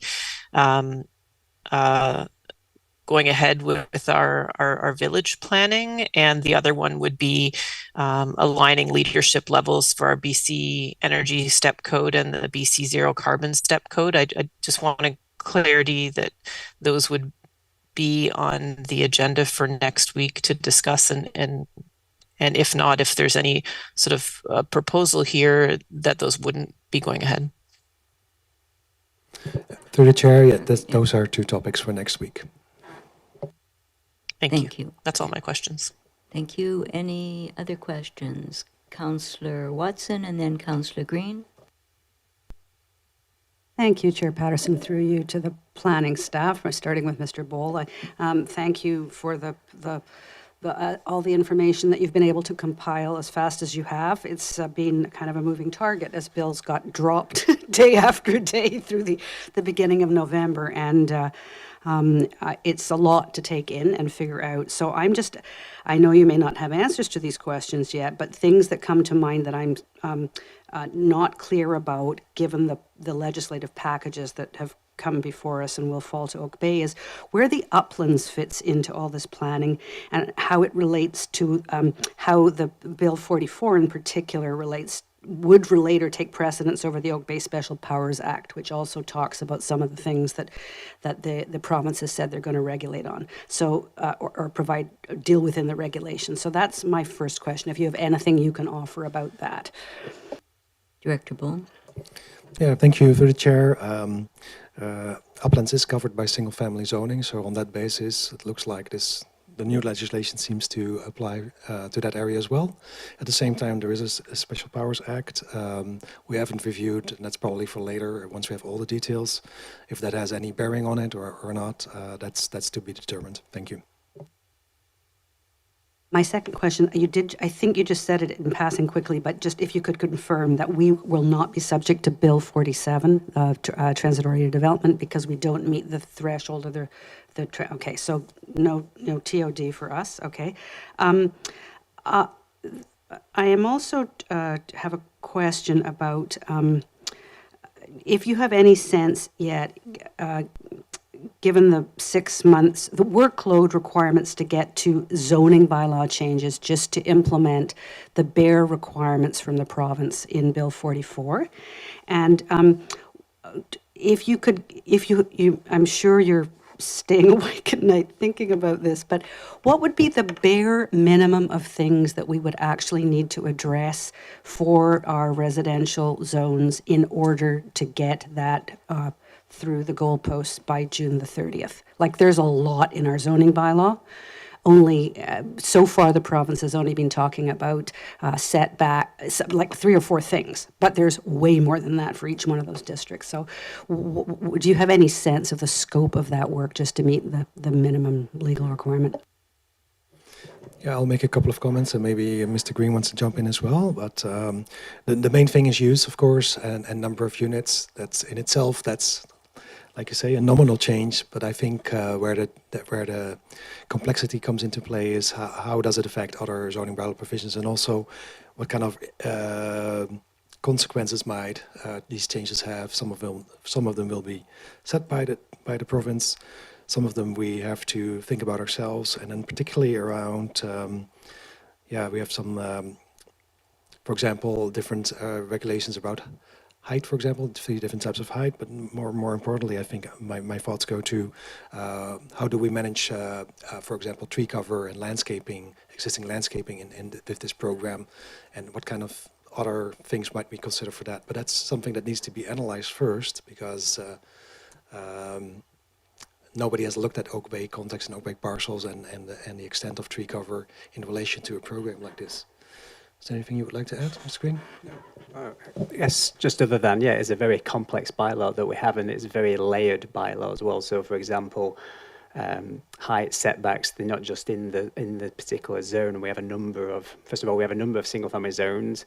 We have a number of different heights. We have a number of different setbacks, and within the bylaw, there's also the bylaw, each zone also then relates to a specific set schedule at the end of the bylaw as well. So it's also reviewing those tables in the schedules that relate to heights, setback, width, lot size, that may all need to be reviewed as well. So before, it's like a bit of a can of worms that it could be more layered than what we think in terms of just simply amending a single family zone to add number of units to that permitted use will it be more complex than just simply adding those words to that particular specific zone.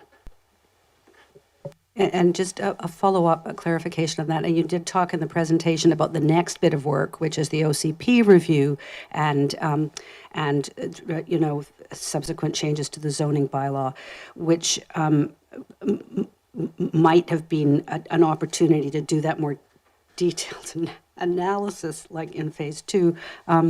It sounds like that it would be difficult to hold off on this, because you could end up with a period of time where you had some really unintended consequences with a zoning bylaw that you adopted quickly in order to meet the provincial requirements before you had time to do more fulsome analysis. So can you comment on that? Because it sounds like there's 2 zoning bylaw review stages in this process, one now and then one when we have to do the OCP. Yeah, through the chair, that is correct. At first glance, it's that first one seems maybe more simple, but I think because it applies to most of the land in district, that's a very important one as well. And then later on, the next one, it does have, that's further out in the future. It does give us an opportunity to have a wider look at the zoning bylaw and look at things that we maybe improve just in general terms to make it maybe less complex, or we might already see that there are actually still some unintended consequences because of projects being undertaken. So there's some learning and some additional work we can do there. So those are our two substantial changes to the zoning bylaw. Yeah, there was one other comment that Ms. Rommel noted to me in terms of what is another related bylaw that touches on zoning and land use. That's parking. That's another important one, particularly for sites that go up to 4 all the way to 6 units. How does it play out? Where is that located? Is it inside buildings? Is there space on the site to accommodate it? So that's something to consider as well. And there's also some guidance from the province as well. I noticed there's some language about this in the Act as well. Thank you. Councillor Watson, are there other questions or? One final question, and my mind has just... Oh, yes, it had to do with, in this initial work to advance this, I guess, provincial and local housing agenda at a different pace than we were expecting, whether in this 6-month period, which is about what it's going to be if we don't get the regulations and the guidelines till December, where public engagement would fit into this process and how you actually would schedule that in with all this work, this quite complex work going on. So you may have given some thought to that already and how we would manage that as a municipality. Yeah, thank you. Yeah, we have been thinking about it because we had previously created the scope review on infill housing, and we were in the process of looking at, well, can we reuse that and adapt it. Ms. Rommel has spent quite a bit of time on it, so I'm asking her to provide some comments on that. Thank you. So yeah, discussions with the team. We've looked at probably just a public open house is likely, and then some presentations to the commissions here, and then we're hoping we can get a report to council kind of at the beginning of the process, and obviously at the end prior to bringing the bylaws back, and then that engagement summary as well to support that. But mostly going on the level of inform, we're thinking on the IAP2 scale, and just supplementing where we can, where there might be details and a little bit more flexibility to potentially bring in some of the learnings from the infill housing strategy and catering that here where we can. Thank you. That's everything from me.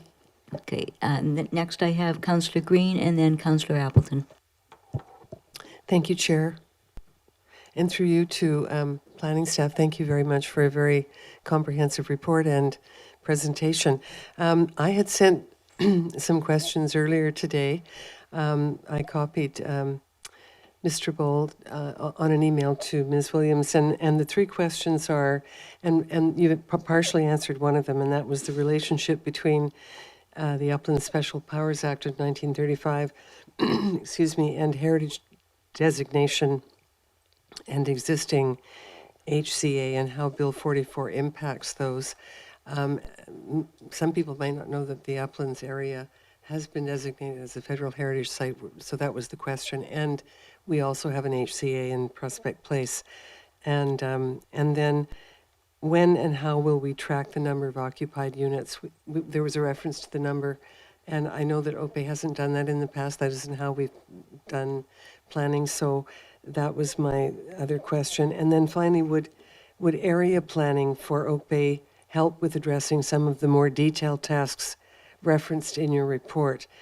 For example, densification in and around our 4 villages that are also transit hubs, OPE Village, Estevan Village, Cadbury Bay, and Foul Bay. I just wondered if, I don't believe OPE has ever taken an area planning approach, and that would also possibly engage the public as well. That would be another way of facilitating public engagement. And then finally, how many staff are you anticipating will be required to meet some of these deadlines? Thank you. Thank you. Through the chair, let me see. Regarding the uplands and their federal heritage acknowledgement, maybe I'll comment on that. It is an heritage site, and that's because of the history of the subdivision and the setup of the subdivision and the park-like features. It's not a formal protection like a heritage designation for a house. I just want to make that note. It's a bit different. Currently, Uplands is not a heritage conservation area. I'm not exactly sure if the heritage conservation areas are treated differently under the whole regime. That's something we would need to review in more detail later. With regards to occupancy. So that's something we didn't track before. No, we have been focusing on building permits issued, and then at some point, the projects that do finish or are constructed get an occupancy permit, is the name for it. It basically closes off the building permit process. That's the one we're going to be counting for the province. If I understand correctly, that's what you're asking about, probably, right, Councillor? Yeah. So yeah, that is something we're setting up. We do track building permits already in our system, so but to have an efficient way to pull those statistics consistently and require some work. Basically, we need to make sure that all the different criteria that the province has outlined so far, and we're still waiting on a piece of information there as well, I believe, for some of the details. I think there was going to be a reporting template provided, right? We haven't seen that yet. But we need to update our recording of those information, so a little bit of an incremental extra work throughout the coming years. So that's how we're going to measure that. And area planning, yeah, that's a good question. And we were discussing that a little bit earlier. On the one hand, the advantage of those neighborhood planning processes previously in the past was that you can look at an area more specifically, engage more specifically with that community or part of the community, I should say. And then traditionally, and then there's a kind of almost a mini OCP that's part of the bigger OCP that talks about that area. However, in this case, with the timelines we have, that kind of a traditional approach, we don't have the time for it. It doesn't mean that we shouldn't have a look at certain areas specifically, but given the restrictions on timelines, we think that's more of either a thematic approach or looking at either corridors or the village nodes that we do have, but in the context of looking at all of them together rather than separately. I think that's where the timelines kind of force us to take that approach. And also because there's not, the level of engagement is also less, right? It's not all the options are on the table anymore. Some of these, the province is giving us very clear guidelines and expectations of what needs to be accommodated. So I think with that on mind, we think that the general LCP update should be treated as a comprehensive project that looks at all the land uses in relation to each other, rather than doing one area first over the other. That would be the traditional approach.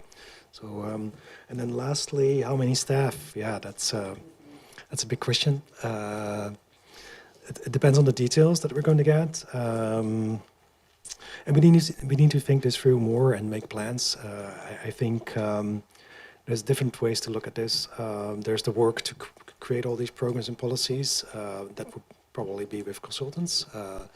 And we need additional project management there because we can't project manage or even do that work with the existing staff.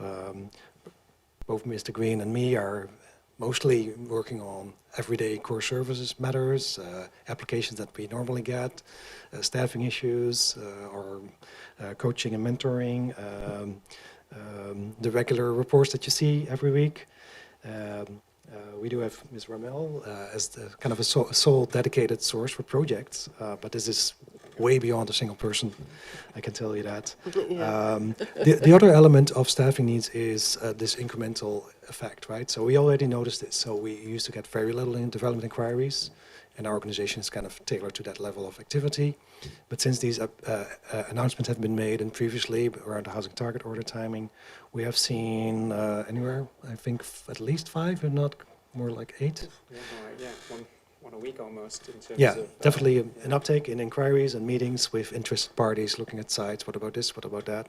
So there's an increase in service demand, so to say, as well, and that will trickle down, right? Eventually, those people will make draft applications, pre-applications. They will make an application, have building permits, so it will grow quite fast, we anticipate, and that worries us a bit because, yeah, we are already pretty heavily spoken for with the limited, the 2 development planners that we do have. They cover off what used to be our regular development activity.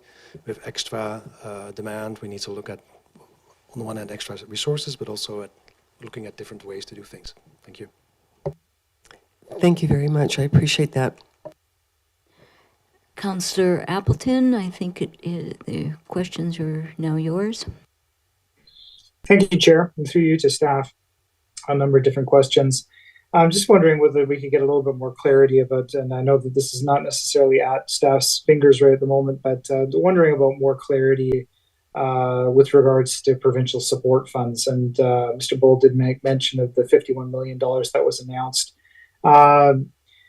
There may not be further information available at this time, but I'm just wondering whether or not it might be useful for council to advocate for the specific situation in terms of capacity needs for Oak Bay, and whether or not there might be an opportunity to speak specifically to that, what avenues might we explore to ensure that a district with fairly modest capacity gets a reasonable amount of those funds to help support our initiatives. That may not be something that staff can answer at this stage of the game.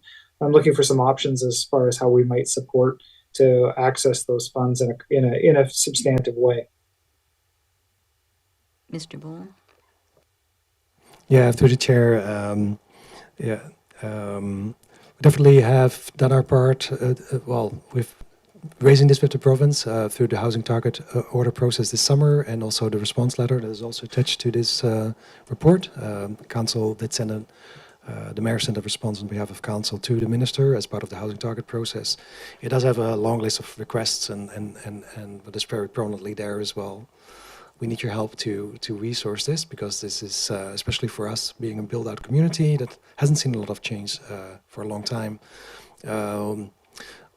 we're not set up well to absorb and accommodate new growth fast and in an expedited way. And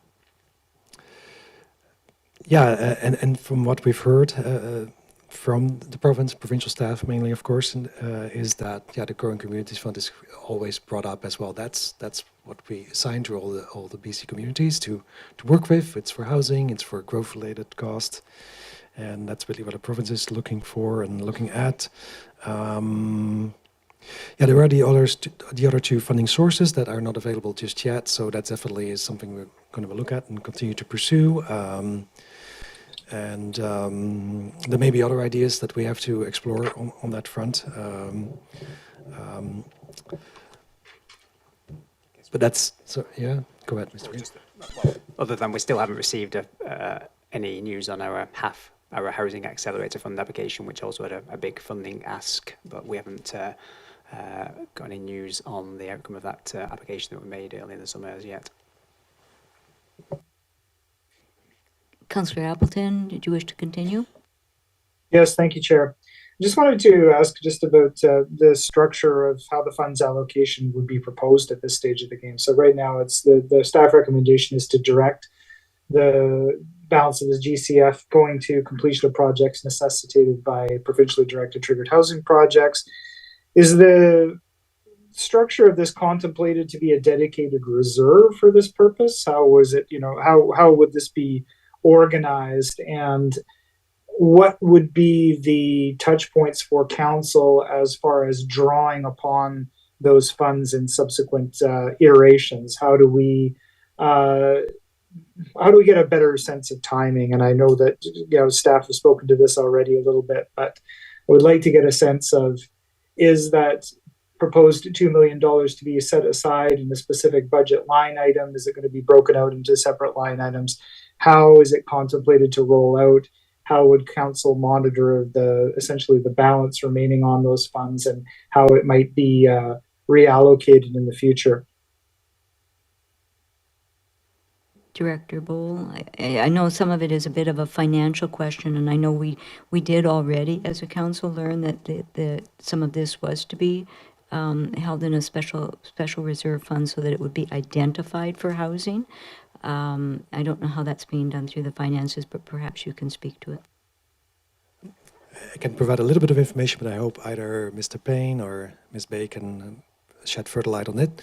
To my understanding is that these projects will have their project budgets assigned to them and will be showing up like the other council priority projects. These are not council priority projects necessarily, but they would show up that way. And then how that exactly works with how the Growing Community Fund is managed, that would be a question probably for Mr. Payne, if he is available. Yeah, and maybe if Director Payne, I see he's on the screen, so perhaps if Director Payne has further comments just to add to that. Yeah, Your Worship, just a little bit more context. Director Bull is correct. We had to set up a statutory reserve for this fund, and then we're required to allocate the entire balance of these funds over the next 5 years. That's allocated through council resolution. This would allocate virtually all of the funds with a small amount remaining. Then it would appear in a financial plan bylaw as a transfer from that reserve. And special council projects or council priority projects would be reported normally through the strategic priority planning reporting process and or through the quarterly budget reporting process. Thank you, Director Payne. Councillor Appleton, did you want further clarification? Just to follow up on that, Madam Chair, just further to Mr. Payne's report, is it the intent of staff at this stage of the game to report on a quarterly or regularly standing basis on essentially the waypoints being made in addressing the housing target work that's being outlined here? Like, what is the report back schedule to council as far as on what schedule would we expect those signposts to kind of arrive? Director Bull. Yeah, through the chair, our first housing reporting deadline is end of March, so that would be definitely about the housing numbers and what the work we've done to date at that time. In terms of the bigger reporting on the different initiatives, I think at that time we would definitely have some definitely a high-level report back and maybe further information where things are and how we are organizing things or how we have organized things by that time. But I think more detailed information though will be a bit later, I think still in 2024. So, and if we can do that quarterly or 2 times a year later on, that needs to be determined still, I think. But that's our thinking at the moment, given the limited information that we have. Thank you, Director Bull. Councillor Appleton? Yeah, just one final question, Madam Chair. Thank you. Just wanted to see if Director Bull or staff could elaborate on why we don't, essentially why we're exempt or why we would not have areas which would be subject to the transit-oriented development philosophy approach. My understanding is that the transit exchange around UVic would possibly be captured. And granted, I think that the radius around the transit exchange, I think prescribed in the legislation, I think is 400 meters, which would not necessarily entrain much of the district beyond the campus itself. But I just wanted to get some clarification on whether or not that transit hub would qualify as what was defined in that piece of legislation. Yeah, through the chair, we think that might indeed be an exchange that would qualify, but we also had a look at the map and noticed it was both outside that our boundaries, even with the radius, and it's on a university campus, so a site that we don't have that much control over. So in that context, and particularly in relation to the changes we need to make immediately in the next 8 months, that particular part of the legislation is not directly applicable in Oak Bay. Thank you. Councillor Appleton, any follow-up to that? No, thank you, Chair. Appreciate the answers. Thank you. And next I have Councillor Braithwaite and then Mayor Murdoch. Thank you. Actually, the bulk of my questions have been asked, but I will kind of jump on a couple of the things that came up. In regards to a question that Councillor Appleton asked in regards to provincial support, I know that you said, Mr. Bull, that there's $51 million supposedly for 80 communities, and I did the math on that, and even if they did that equally between each community, that would be about $63,000. Yay, for each community. So I'm hoping that that's not what's going to happen. So it'll be interesting to see if there's going to be other ways that we can get funding as well. The other question that I think Councillor Green had brought up was a bit around the number of staff that would get us through even just the next 2 years. Would those be full-time staff that we would have to hire, or would those be consultants that would only be around for a little while, or would you foresee us having to keep those staff on within the community for the next however long? Yeah. Director Bull? Through the chair, yeah, some initial thoughts we have on that is that I think that the major projects and the changes for the coming 2 years, that would be type of work that we'd normally assign to consultants. So we think we would take a similar approach, but because they're substantial projects, short-term time frame, and they're all interrelated, we would probably beef up the project management capacity there and that might be consultant or it might be staff. So that's a bit of a question mark on the part of project management, but the bulk of the work would be consultants. In relation to that incremental increase in demand for service, that is something that does belong in what we call core service staff. We at some point, gradually or maybe faster or slower, we don't know yet what the pace will be, but we'll probably, depending on how we set up everything, there is a need there to increase in-house staff for the long run, we anticipate. We also think that in the short run, we might need to allocate some funding there to secure or make sure that this increased development interest doesn't take away our regular work hours for customers that already have applied for applications. And we're considering that maybe could be a staff resource that is focused on this kind of new program that will be put in place. And specifically, it does two things. It takes away that kind of work of, or takes care of addressing inquiries, but also could be involved in making sure connecting the reality on the ground with how the program is set up. And then subsequently, because there will be still a period after that, after the bylaws changed for the small-scale units, small-scale multi-unit housing, also facilitating applicants to work for the hoops of getting to know the new regulations and working on their applications to get them to a mature level, so to say, before they get fed back into the regular process. But by that time, the regular staffing levels will have to increase as well, because that's on top of what we would normally see in terms of activity. Thanks. Thank you. Thank you, and through you, Chair. So yeah, I mean, because in my head, I kind of think 116 municipalities all looking for people to bring into their departments. I mean, number one, is there going to be gouging from the what people are going to want to charge for those consulting services? And that could very well be. And is there going to be enough to go around?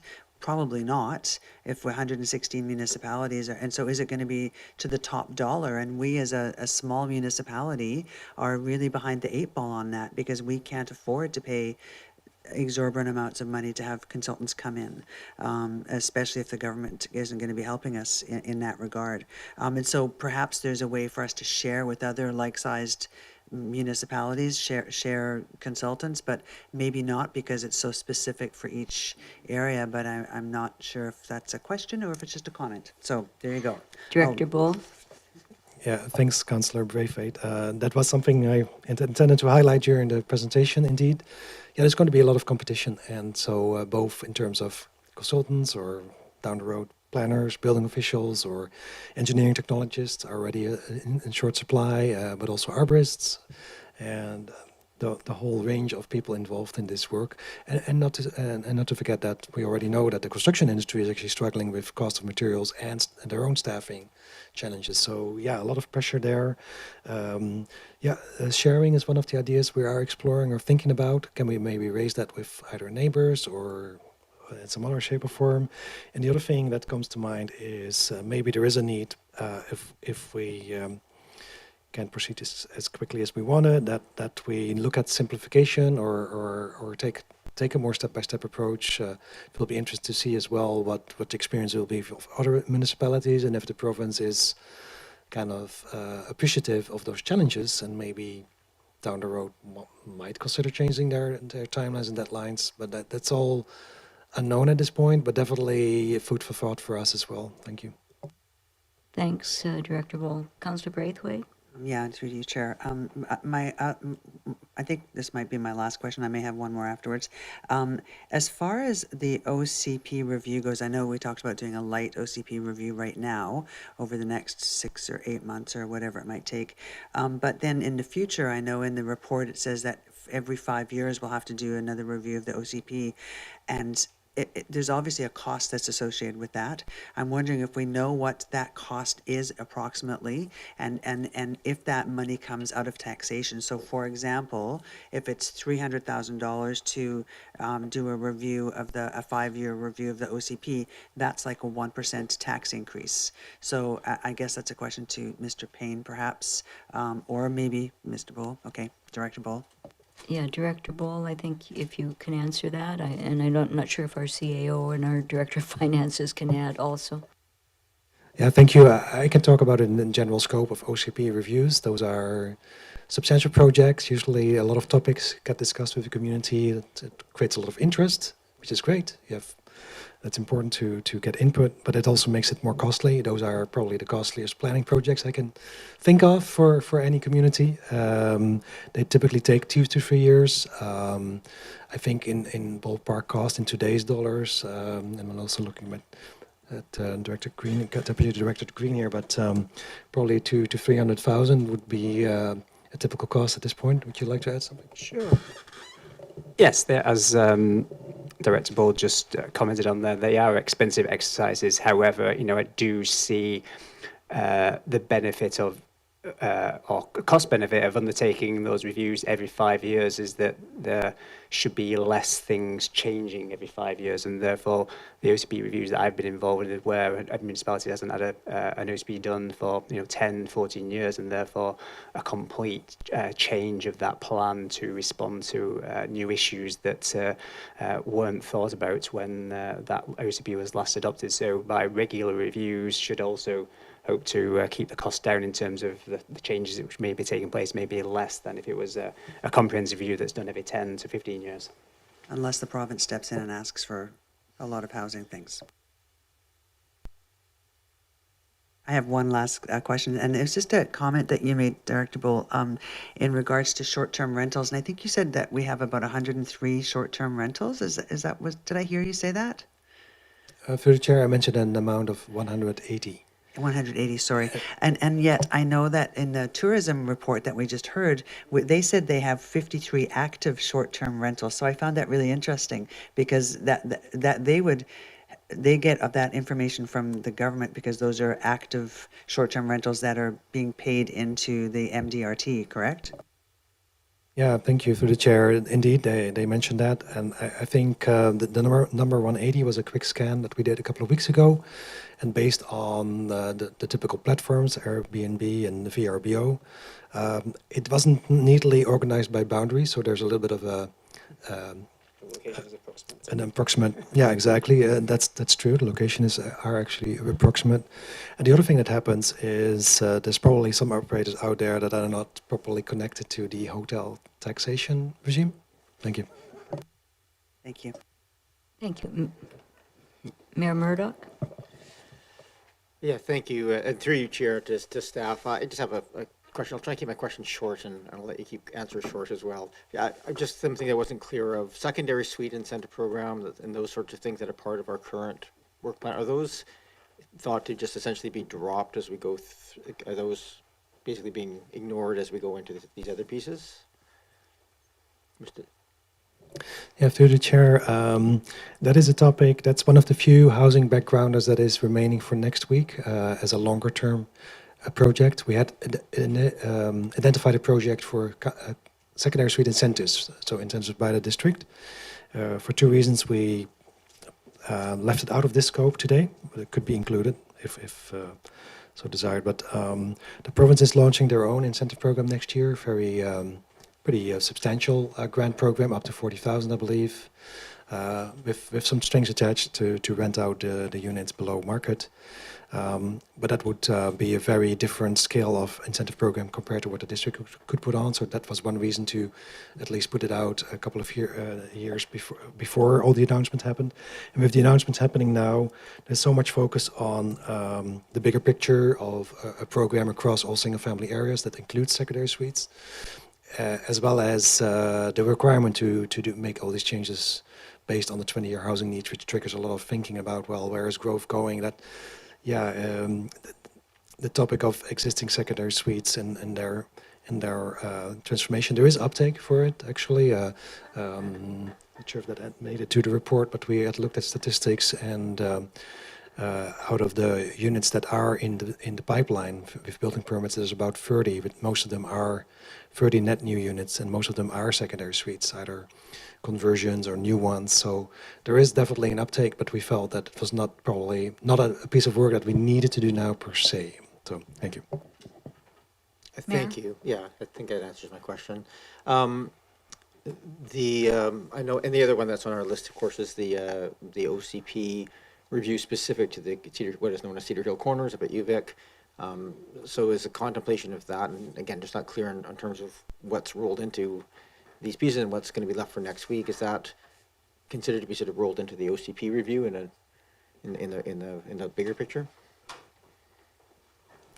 Yeah, through the chair, the Cedar Hill Corners OCP amendment is part of the package in front of you today.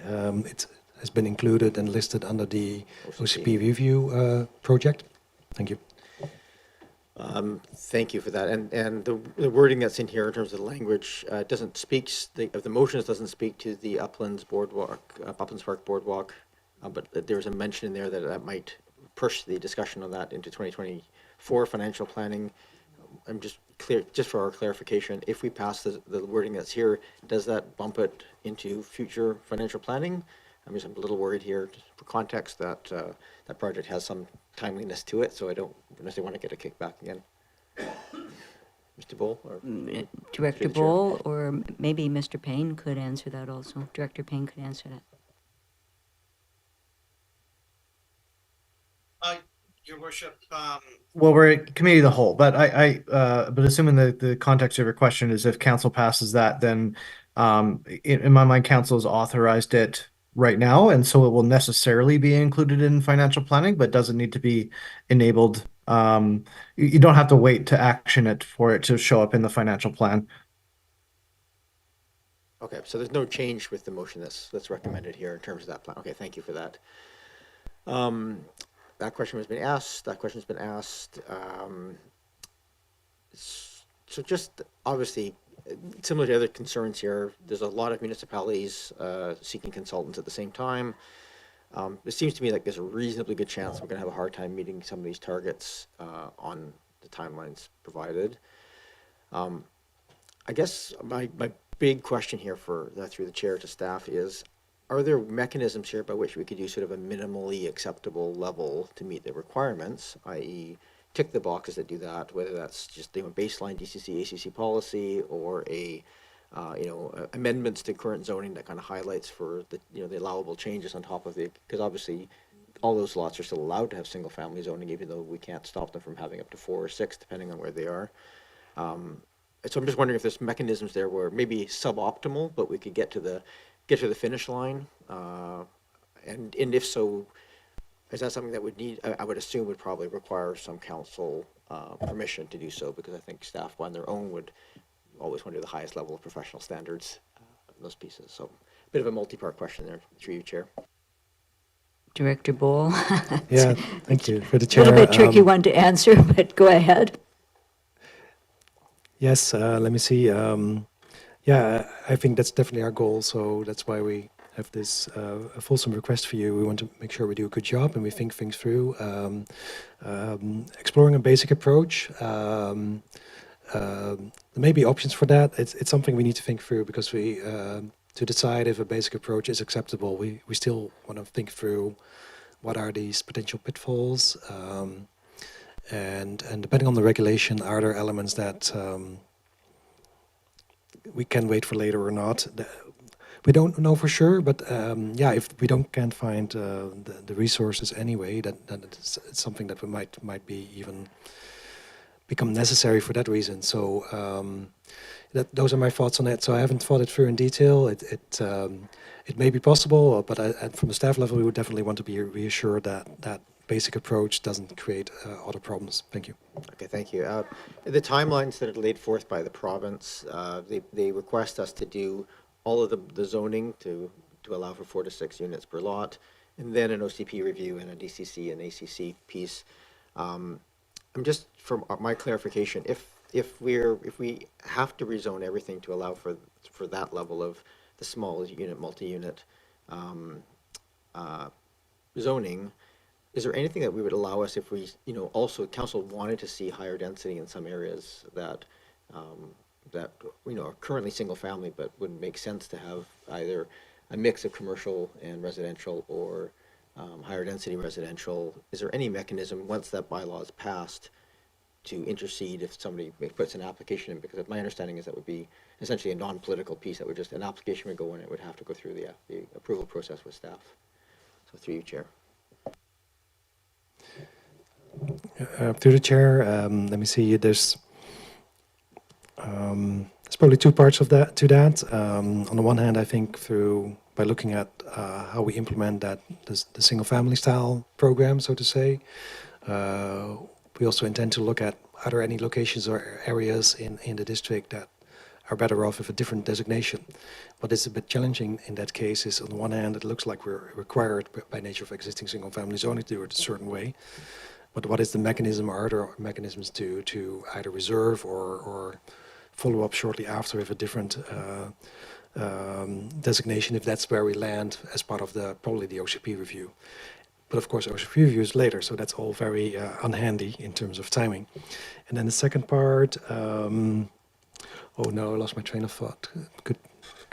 Or was just procedurally, once things are zoned, there's no mechanism for interceding at that point. It has to be done at the OCP process. Is that correct?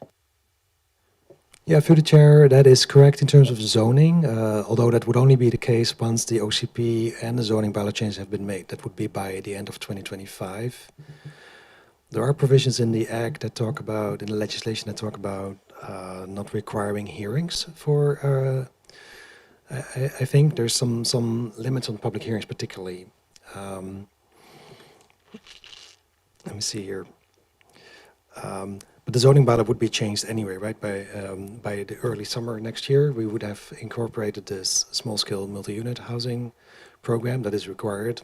So there would be no rezoning process there. However, there might be still an opportunity for council to review projects, but the focus will likely be form and character, because the typical approach would be to, without rezoning, there would be form and character control, and that currently sits with council for substantial projects throughout BC. I think that sits with most councils.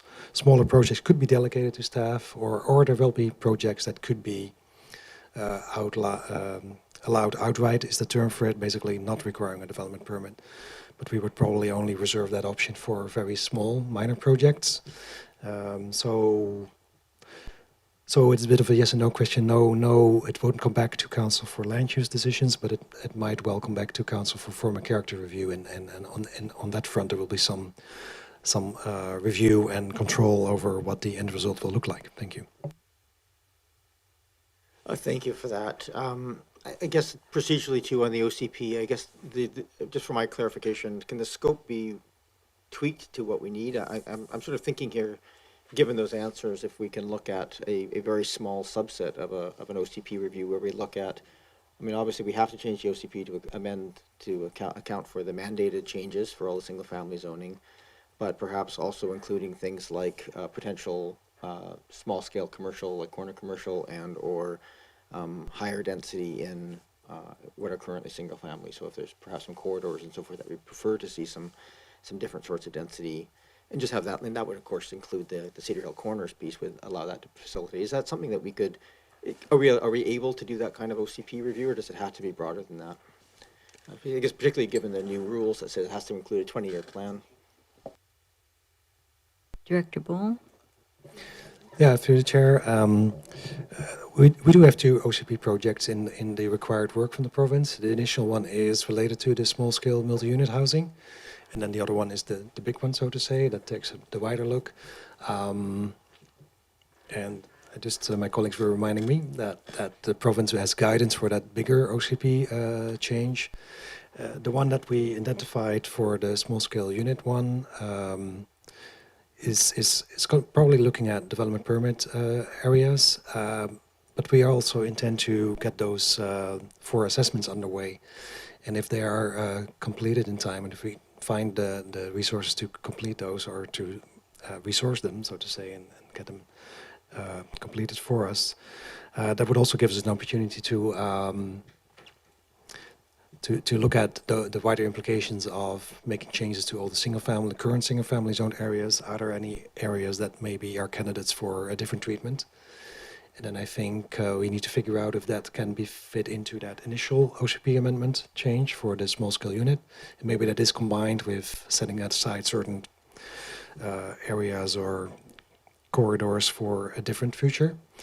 But if that's the case, it is a bit of a bigger discussion by that time. But I think we have an opportunity to look at that. So because it is part of that initial change that we are making, and I think it's a relevant context to.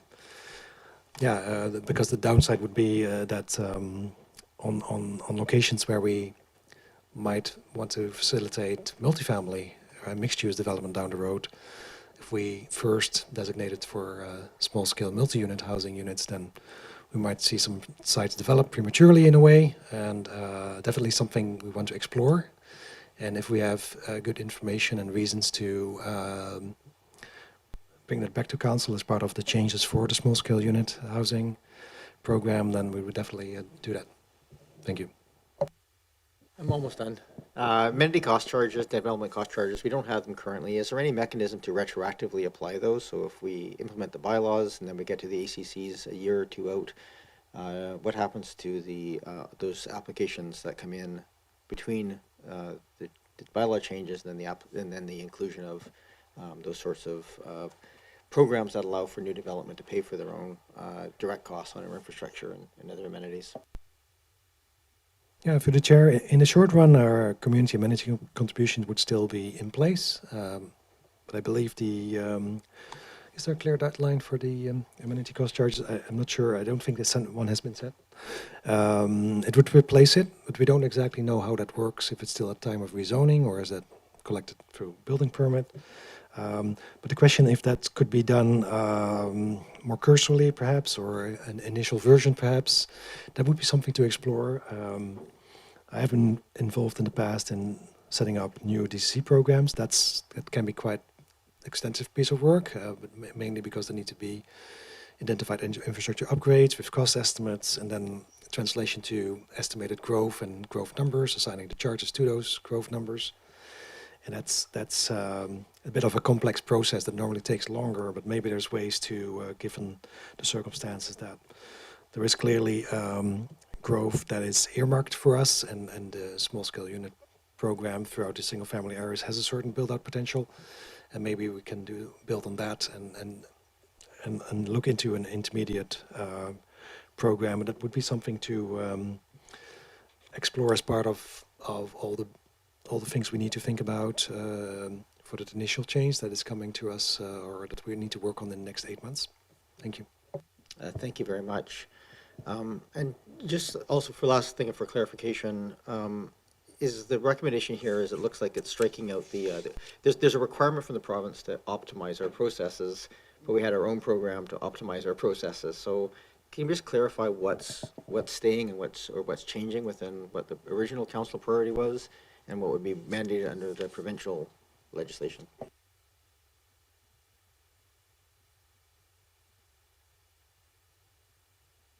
Yeah, through the chair, that would be that is captured in attachment 6. It's a very short description. I realize that. It is the same. Those are the same elements from the previous backgrounder. We deem that a kind of we have deemed or labeled that as a triggered program. The province does talk about it, but doesn't give very clear direction, except that they expect processes to be facilitated and expedited. But because we were planning to look at our processes, our systems, and including technological options for these systems and how we process applications, we think this is really important work in the short run because it's not only relevant for applicants and for supporting new housing options in the community, it also directly relates back to some of the solutions that we'll put in place will affect or reduce, hopefully, some of the processing times or maybe staffing needs.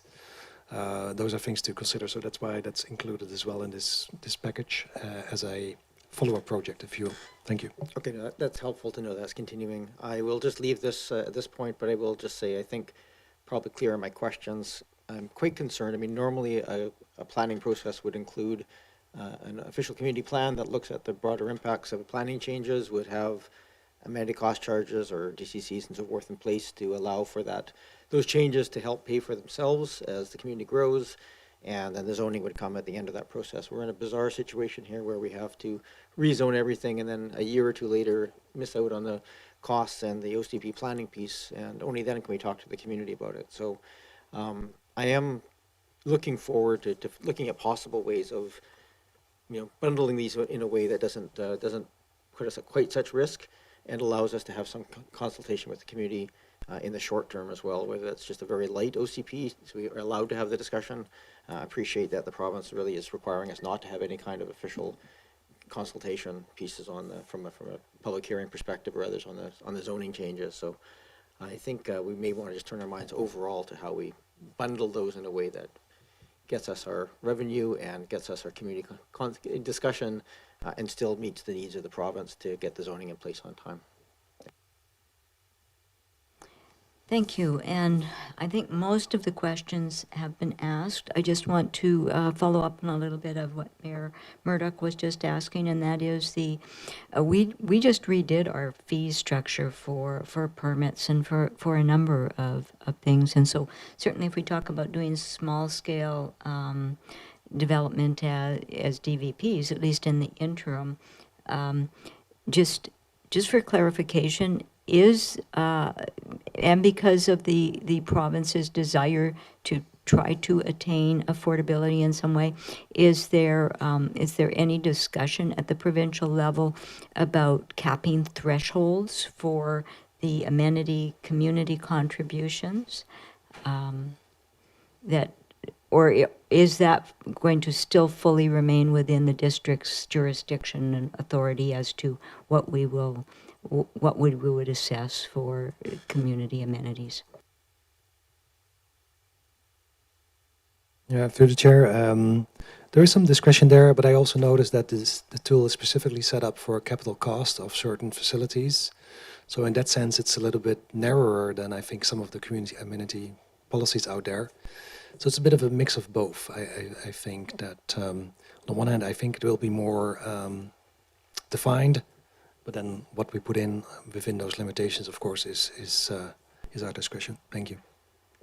Thank you. And just another question I have, and it's maybe perhaps a little more indirectly related, but certainly, and it may come up in the next meeting, but just any discussion about the financial and service risks associated with unscheduled replacement or repair of infrastructure if development as it rolls out is widely distributed rather than focused. When and in what format would that discussion take place? And perhaps from Director Bull or perhaps for our CAO, Ms. Williams. Thank you. Through your chair, I'll start, and then any other colleague can add in as well. I think for us, the start is to do an assessment on that topic and better understand what are the limitations to our infrastructure currently in light of potentially changes throughout our single-family areas. Based on that information, we would have a better understanding of whether those to address any deficiencies or the other thing we're anticipating there might be a mismatch between our gradual program to replace and upgrade our infrastructure with the timing of the housing actually occurring. that might lead to a DCC program, or it might lead to or existing mechanisms for new development, where new development is required to put in missing links, for example, if that extends beyond their direct frontage. There's mechanisms for that already that would recover those costs on a project basis. But it's a bigger discussion that we need more information on, because it definitely affects our infrastructure renewal plans, we anticipate. Thank you. Thank you for that clarification. And now, just, are there any further questions arising? I don't see any hands up from council. There are no public left in the room. I don't see any public on the screen. So I think we're safe to say that there's no one has called in to ask questions on this topic. Oh, Councillor Braithwaite, one follow-up question? Yeah, I just, something that Councillor Smart talked about at the very beginning when we first started asking questions, and that was in regards to the second part of the recommendations about the $475,000. And can I just get clarification that if that did not go through tonight, if we didn't make that recommendation, what would the consequences of that be? And could we make that decision at a later time?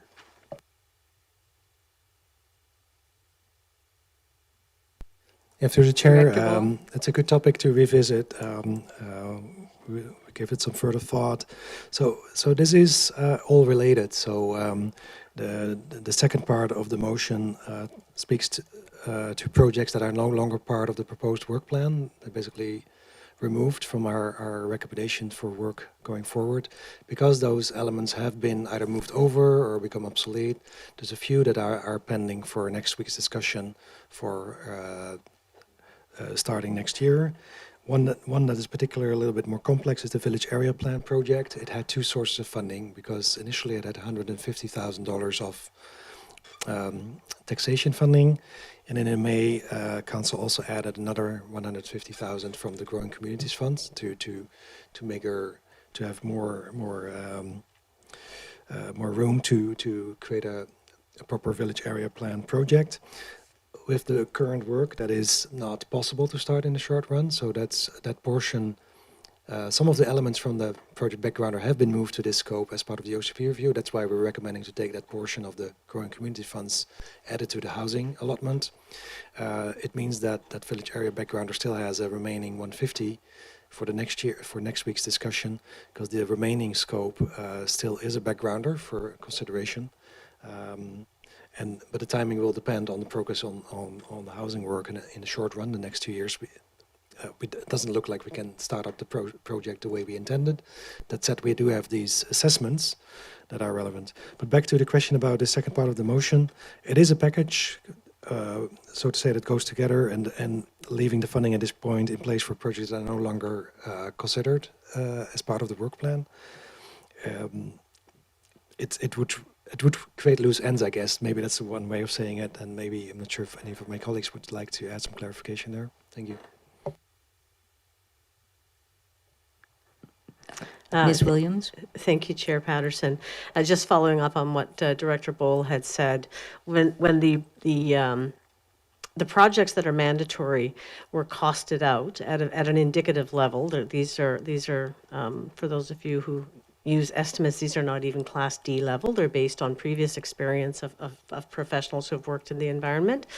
When they were costed out, they did come up to $2.4 million. So if we were not to pass the second part, we would be shortfalling the program. And one of the things we're really trying to do is to give certainty to people that we're looking at to bring on board to do this work for us, that we have the funding to follow through on this.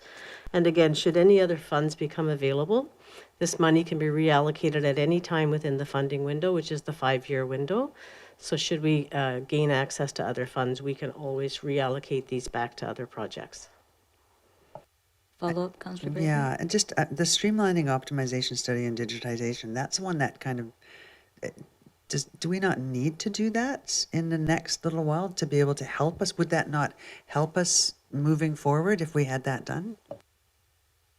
Yeah, through the chair, it would, and it is a new project, so there's a replacement project for that project.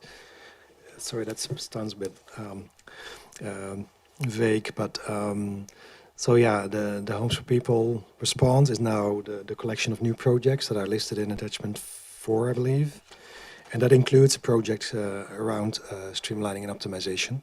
So there's a new budget. It might be the same budget as we had previously earmarked for the original council project backgrounder, 225. Yes, so it comes back as project number 78. So it's still going to proceed. Yes. So thank you. And then I guess just finally, for the things that we're now going to have to drop off our plate, how do we, and our residents were had an expectation that we were going to be doing certain things in our term on council. The village area plan is one, which I know we haven't specifically dropped totally yet, but how do we then turn around and communicate to the residents that because of this housing strategy that we're now going down, the road that we're now going down, how do we communicate to our residents that we're unable to now do things like the village area plan, et cetera, et cetera, et cetera? I mean, we have to spend so much time and energy communicating that to the public. Perhaps I will turn that one over to Director Williams. Thank you, Chair Paterson, and through you to rest of council. These are conversations that are going to be happening in every municipality in the province, and so sadly we're not unique in that way. But I think, if we're able to frame this story in a way that shows the community what we have been able to preserve and the benefits that they will get out of it, I'm just hopeful it'll be received well. But you're right, it's not going to be an easy message, and it's definitely a course change that we weren't anticipating. Thank you. And I see that Councillor Smart and Councillor Appleton have their hands raised again. Were there, Councillor Smart, did you have another question? Yes, thank you. Through you, Chair, to staff. I guess I just have particular concerns around the early work we were going to do towards the village area planning, and even more so with the work that's happening right now, and the possibility that any day now we could potentially receive applications for significant projects in village areas. And am I understanding correctly that this direction that staff is proposing would take any early work away from that, and it would roll it into the OCP process, which likely won't be looked at for over a year? Director Bowl? Through the chair, let me see. I'm not sure if we would see an uptake in or an increase or occurrence of more village area applications necessarily. They're not covered by the changes we're going to make directly initially. So that's one part of the answer. Some of the preparation work, so there are the 4 assessments that I highlighted in the presentations. Those are short-term work that we want to get underway as soon as possible, because we think it informs a lot of other elements for the future. So those would be, we would endeavor to start those in the next couple of months. So that's around infrastructure and specific to the village area plan. I think that would be complete communities assessment, and the other one, the commercial retail analysis. Thank you. So some of that work does take place. I guess the difference is it's not under an umbrella of a village area planning project, but in the context of planning for growth and housing. Thank you. Councillor Smart, did you have a follow-up?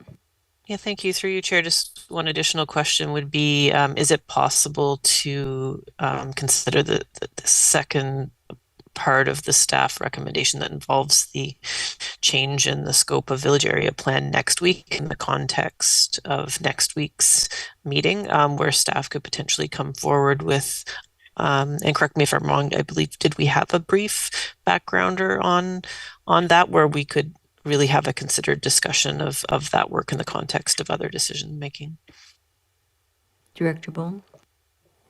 Yeah, this is it's probably in two parts. So the early work that I was mentioning and the assessments are in today's scope, and they've been reassigned to the OCP review project and the new small-scale unit project.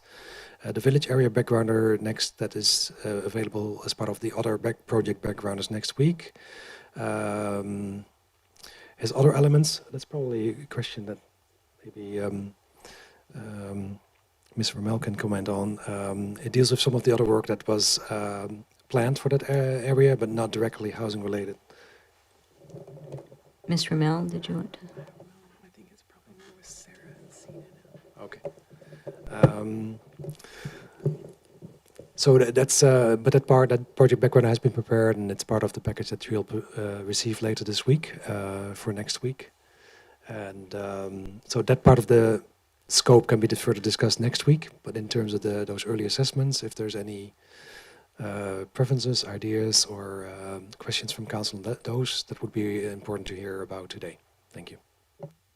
Director Bull, Councillor Smart, any further questions? No further questions. I have further comments when we get to that point. Thank you. Councillor Appleton? Well, thank you, Chair. I guess I would just follow up on Councillor Smart's comments. I definitely 100% concur with that assessment. I do not think that we want to contemplate, in my view, should not contemplate a course that sort of sets aside significant portion of the village planning process, and would like to see that be substantively included in next week's discussion. I view it, when we have a housing target, we have a housing target that describes numbers of units, but it also describes tenure of units and types of units that are available. And the residential infill concepts will only address certain types of units that we're looking to provide.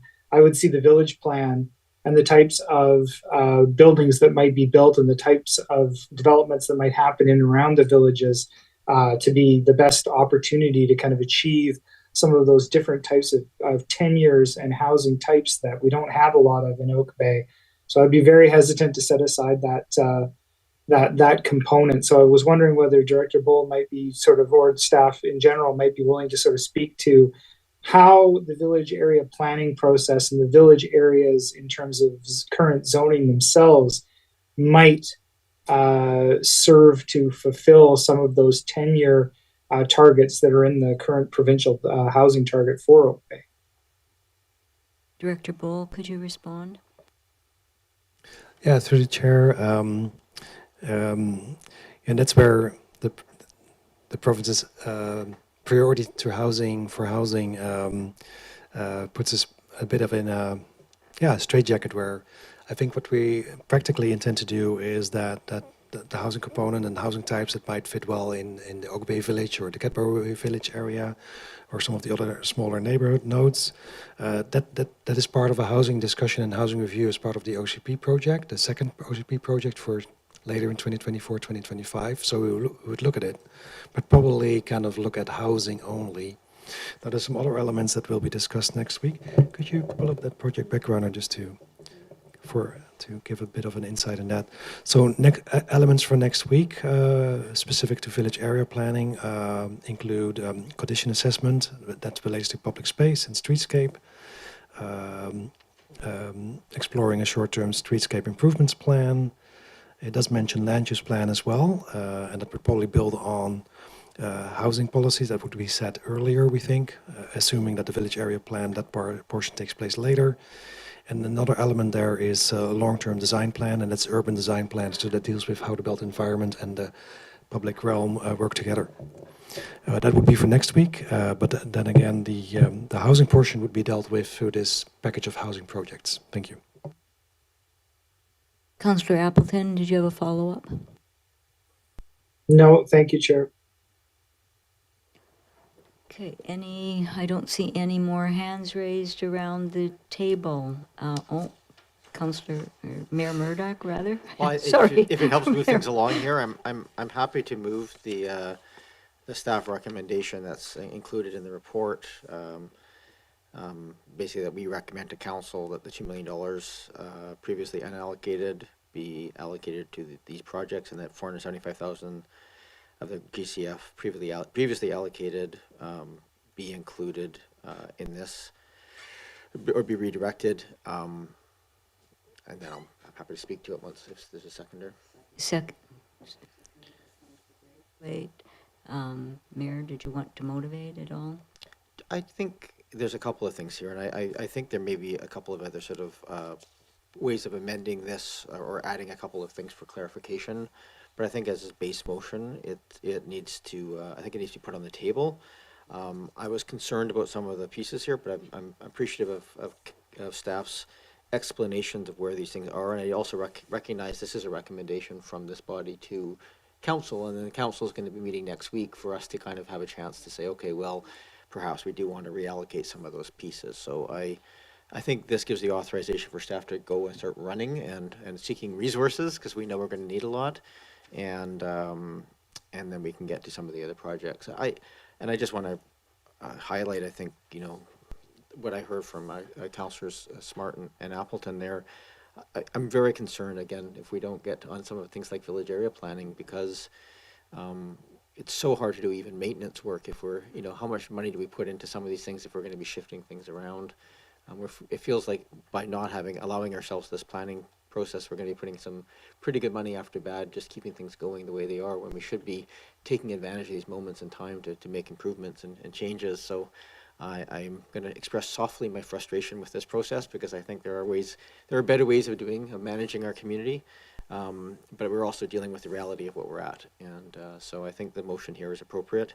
I think if there's anybody that wishes to speak against the motion, I would take that, but I do have a suggestion for a motion to amend it, to just see what we can do to kind of perhaps combine some of these deliverables so that we don't lose out on some of the ACC DCCs and the OCP communication piece. But I won't make the motion to amend at this point. I think I'd like to hear from members of council if they have anything fundamental against the motion as it stands. Councillor Braithwaite, did you have anything to add? Any further comments? I see Councillor Green and Councillor Smart. Thank you very much, Chair. And I really appreciate the time and effort that staff have taken to articulate the issues facing us with the housing initiative. I also appreciate the comments and questions from my colleagues.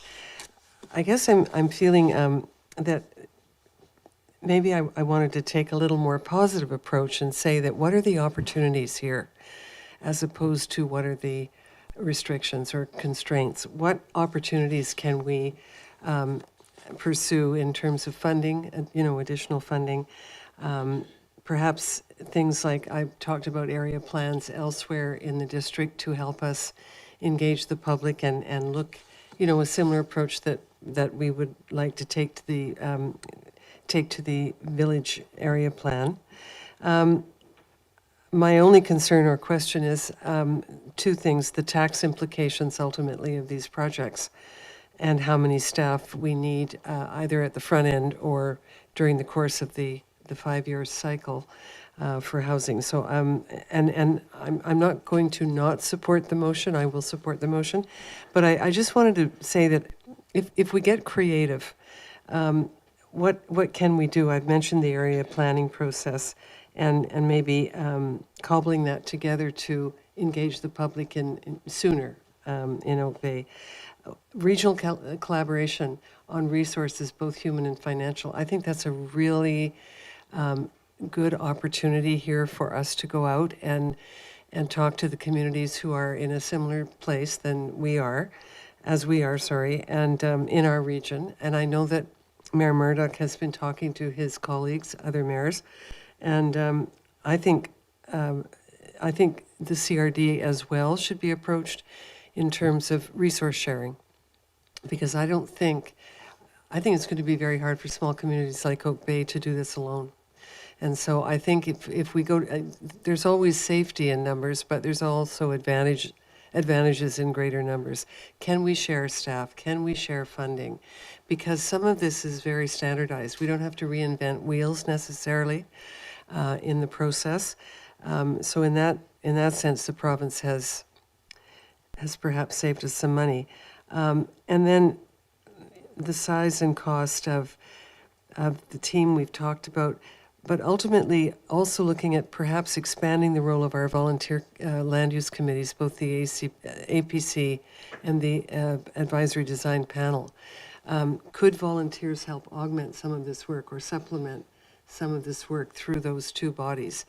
I've always believed that the ADP could be expanded. I don't think their role should be restricted to just the uplands. I think there are some advantages to, and especially now when they're looking at provincial designs, to have the ADP involved somehow. So those are just some of the creative things that I've been thinking about, and trying to look at this in a positive light as opposed to, and it is, I know there are many concerns, and I appreciate the stress that staff are under. But what can we take from this that will streamline the process, support the work we have to do, and can we share the burden with other communities at this point? So those are just my comments for now. Thank you. Thank you, Councillor Green, Councillor Smart, and then Councillor Appleton. Yeah, thank you. I just wanted to say that I can't currently support the motion on the table without a potential amendment, just because I feel very strongly about the need to pursue even a small amount of the village area planning as directed already, and I don't feel comfortable taking that off the table at this point, the allocation of funding towards that. I feel very strongly about, particularly the feasibility we were looking at doing for the Monterey property and setting the groundwork that we need to now for a project to roll out 4 and 5 years from now. And I do think we might end up in a situation where we're doing reactionary village planning, and I really want to get ahead of that. So I just wanted to voice that I'm not comfortable, and I don't see the need for us to pass the second part of this motion this week. Thank you, Councillor Smart. Councillor Appleton? Thank you, Chair. So actually, further to that exact point, I guess I would seek to test the will of council. I would propose an amendment to the existing motion on the floor that the component relating to the village areas plan be removed from the second component of the motion on the floor.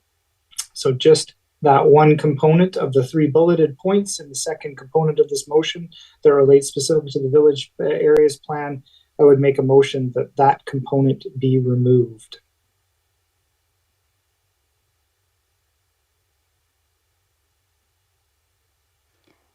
Is there a seconder for that amendment? Councillor Watson seconds. Councillor Appleton, did you want to motivate any more? I think to a very significant extent, some of this, it's been stated by Councillor Smart. I feel that we really need to be able to remain responsive to development proposals for the village. I would be very hesitant to have that work stop. I've heard very strong support from the community that the villages are an ideal place for redevelopments and a creative commercial residential mix, different types of housing that Oak Bay does not otherwise have.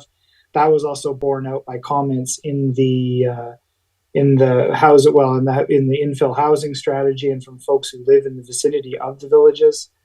So in as much as I understand that much is unknown with the response at the staff level in terms of the capacity, the timing, the significant demands being placed on staff overall, the village areas plan, I feel, is something that we need to put a little bit of extra time and thought process at the governance level into deciding how that's going to be funded and how that's going to be resourced.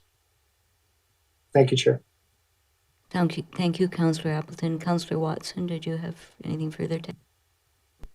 Yes, I seconded the motion because I think that this is such an important part of our overall growth strategy to meet housing targets and housing needs for 20 years.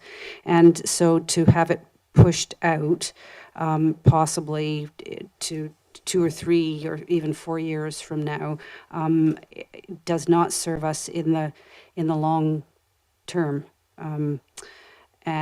So yeah, that's why I supported the motion. I think this is critical work. But I also had a question for our CAO, if I could ask it at this point in time. For Ms. Williams, I just, in terms of consultant availability, I wondered how, in the sort of CAO network across the province, and particularly maybe even through LGMA, we're talking about, I think, 80 communities that have to do this work, right? 80. And what have you heard so far about planning consultant availability? You must be hearing some things. And sorry, I should say the reason I ask is I wonder about this work being able to be, clearly it needs to be, the village area planning needs to be directed from Oak Bay, but to what extent it might be able to be handed over almost wholesale to a consultant. Ms. Williams, can you speak to that? I'll speak to what I'm hearing generally in the province, but I'll leave it to Director Bowl to speak to what could or couldn't be handed over directly to a consultant in his area. But what I am hearing is that consultants are in an incredibly fortunate position in that they can choose where they work right now and what types of projects that they work at. So it's not just the consultant availability, it's do you have the types of projects that they want to work on. And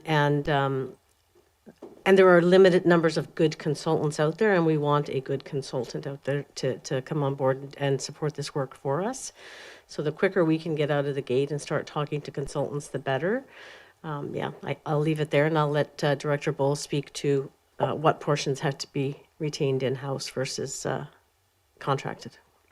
Director Bowl?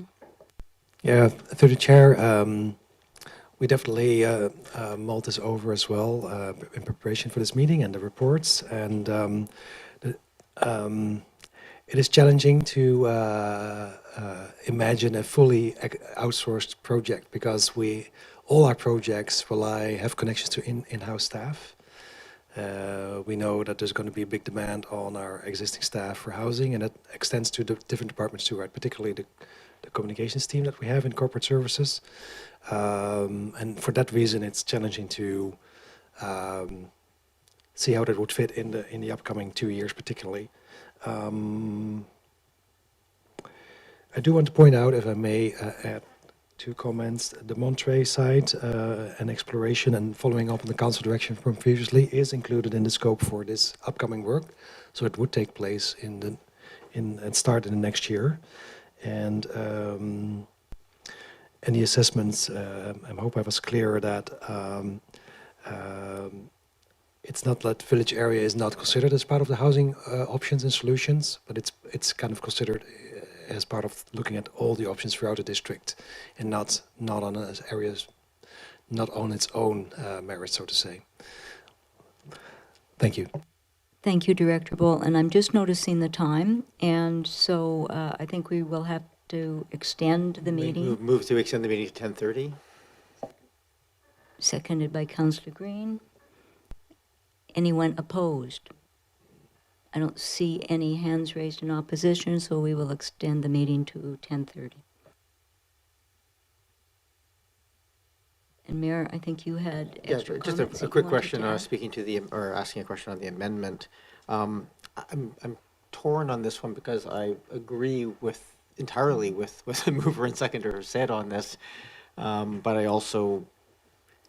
I feel like this is it's such a big piece that deserves adequate time and thought, and I'm hearing how impossible the work is that's in front of us. So I guess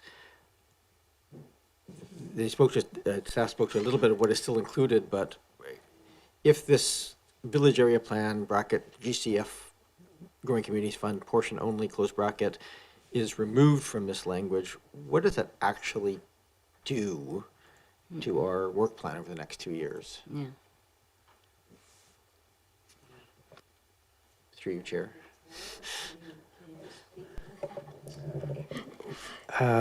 Well, the short answer, the simple answer is that that money remains allocated to the village area plan project, and that's currently a project backgrounder with an updated scope that you will discuss further next week with a different timing, and timing to be determined for the most part. On that basis, it could be further discussed next week. It would basically mean that you take that 150 or keep that 150 growing communities funding on that project. It would use a little bit of funding for, in the bigger picture of this big amount, of course, that is out there. I think unless you want to make changes to housing work related to the village area, right now that housing related work is in kind of roll into the OCP project that is triggered by the provincial work. So that would, unless you want to make changes there, but we would recommend to leave it there as part of the whole housing portfolio. But that would be the consequence of this particular amendment. Thank you. Thank you. Mayor, did you want Yeah, to- so then, given that answer, I think I'm happy to support the motion. I think that the leaving it village area planning intact at this point, certainly prior to going to priorities, is the right move. And then we can look at that perhaps in the context of some of those other projects on next week. So I'll be supportive of the motion. Councillor Green? Thank you, and thank you, Mr. Bowl, for clarifying. I too will support the amended motion. The reason is I think that the village area plan could be a template for planning for the rest of the community, and we haven't done an area plan before, so this village plan is critical, but perhaps it will guide the rest of the work around this housing initiative in some ways and be advantageous. So I will support the amendment.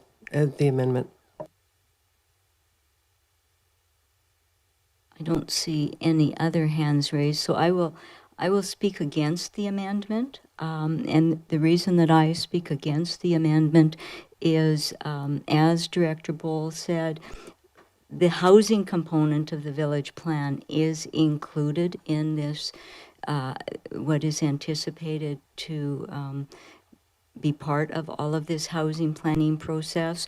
And the reason I don't support a village plan is I would want to see for our village plans the a retail analysis assessment of the types of retail or business operations that would be suitable for this community. So I would like to see a professional analysis of that. So, you know, perhaps, I don't know, somebody like a Colliers, I know they did Colwood's analysis of their plan, but I'd like to see an assessment of the types of businesses that have potential for greatest potential for success, so that that could be incorporated into the village plan. So I'm happy to just support the motion as originally presented, knowing that the housing component will follow, and then I would like to,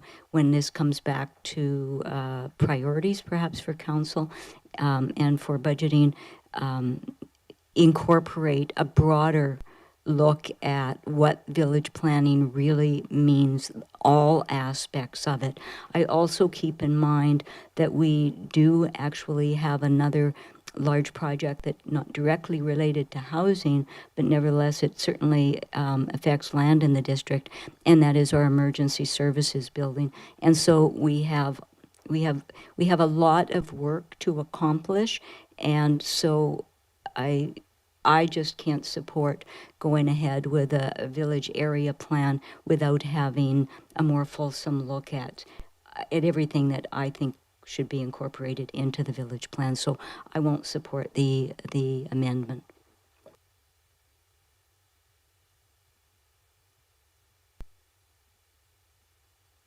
Seeing no other hands raised, then I'll call the question on the amendment. Ms. Williams, I notice, wants to speak. Thank you for that. That was a late hands up. This piece of the resolution is quite confusing, and I can appreciate that. I think it might help if council thinks about it in the context of the $150,000 that is being suggested to be reallocated is pertaining to the work that's already been moved to that project list that's in the package before you. The project itself, the village area plan, doesn't fall away. That still remains in a separate project backgrounder that will be coming to council for consideration with the balance of the funds in it. So you don't lose sight of the program. It's simply taking the funds that were allocated for the projects that had been captured in the project package before you, that's the mandatory package, the proposed package, and reallocating it to fund that project over there. I hope that helps clarify.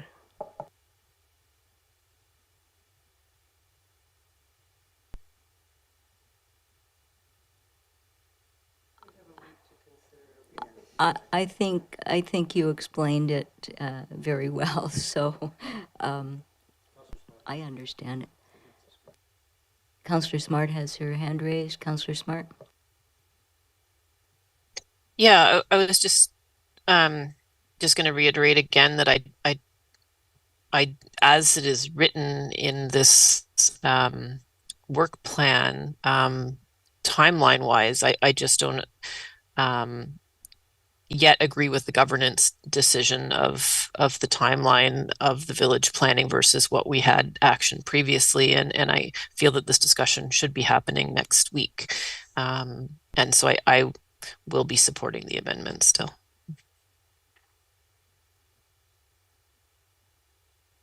Hearing no further discussion on the amendment to this piece. Those in favor?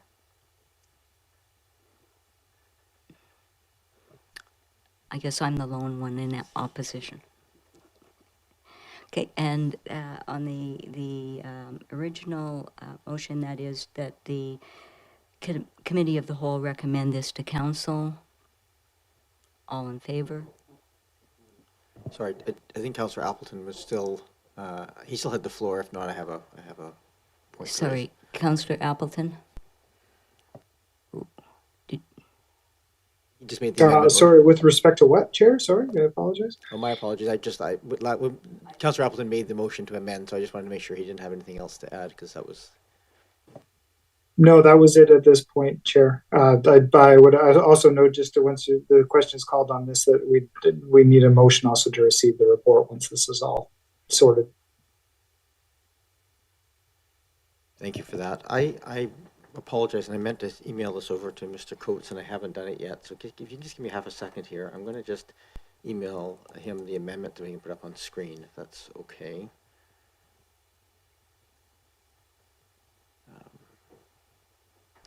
So we have the motion that's in front of us.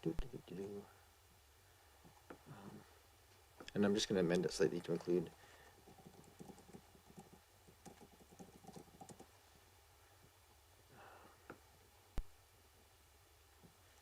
Would you prefer that by text or by email, Mr. Coates? Perhaps in the interim, I can just move receipt, seconded by Councillor Braithwaite. Any opposed? No. The report is received.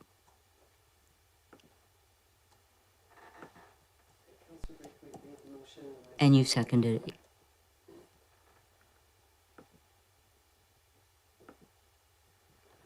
Yeah, so I'll read it, and it's over in Mr. Coates' inbox in a second there.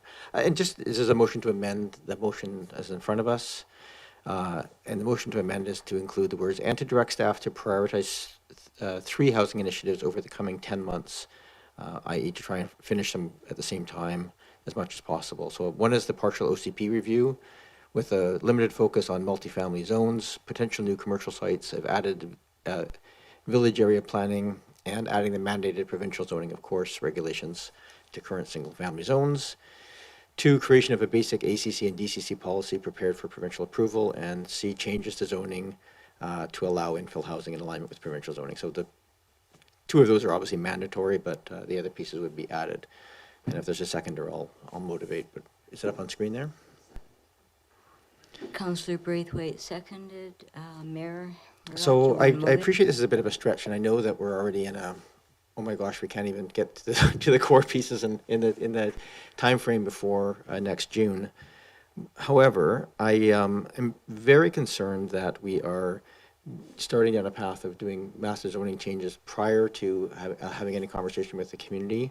And I think, as discussed here, there are areas, things like commercial planning, whether those are corner commercial or village area planning, that should be talked about with the community, that will really guide the housing pieces. So as much as I appreciate like the housing being included in the projects for village area planning, I think that bigger, some of the bigger piece questions, at least at a very high level with the community, to get some buy-in about where and when we might want some of these other pieces. I'm also very concerned that there are going to be some prime areas that should have apartment buildings built that are going to be left as single-family zones, and they're going to be the first ones snapped up because they're going to be the easiest to develop, and then we're going to lose those opportunities if we don't have a chance to have a conversation with the community and zone those appropriately. So I think if we don't try to complete these pieces, and I know it's a massive stretch and will require us to accept that some of these maybe, again, like ACCs and DCs may have to be partnerships with other municipalities to come up with a baseline model that we can just sort of move forward with. But I think if we don't do this, we're just putting ourselves in a position of real danger of just seeing really considerable change to the community that will really handcuff us to doing really innovative work in the near future.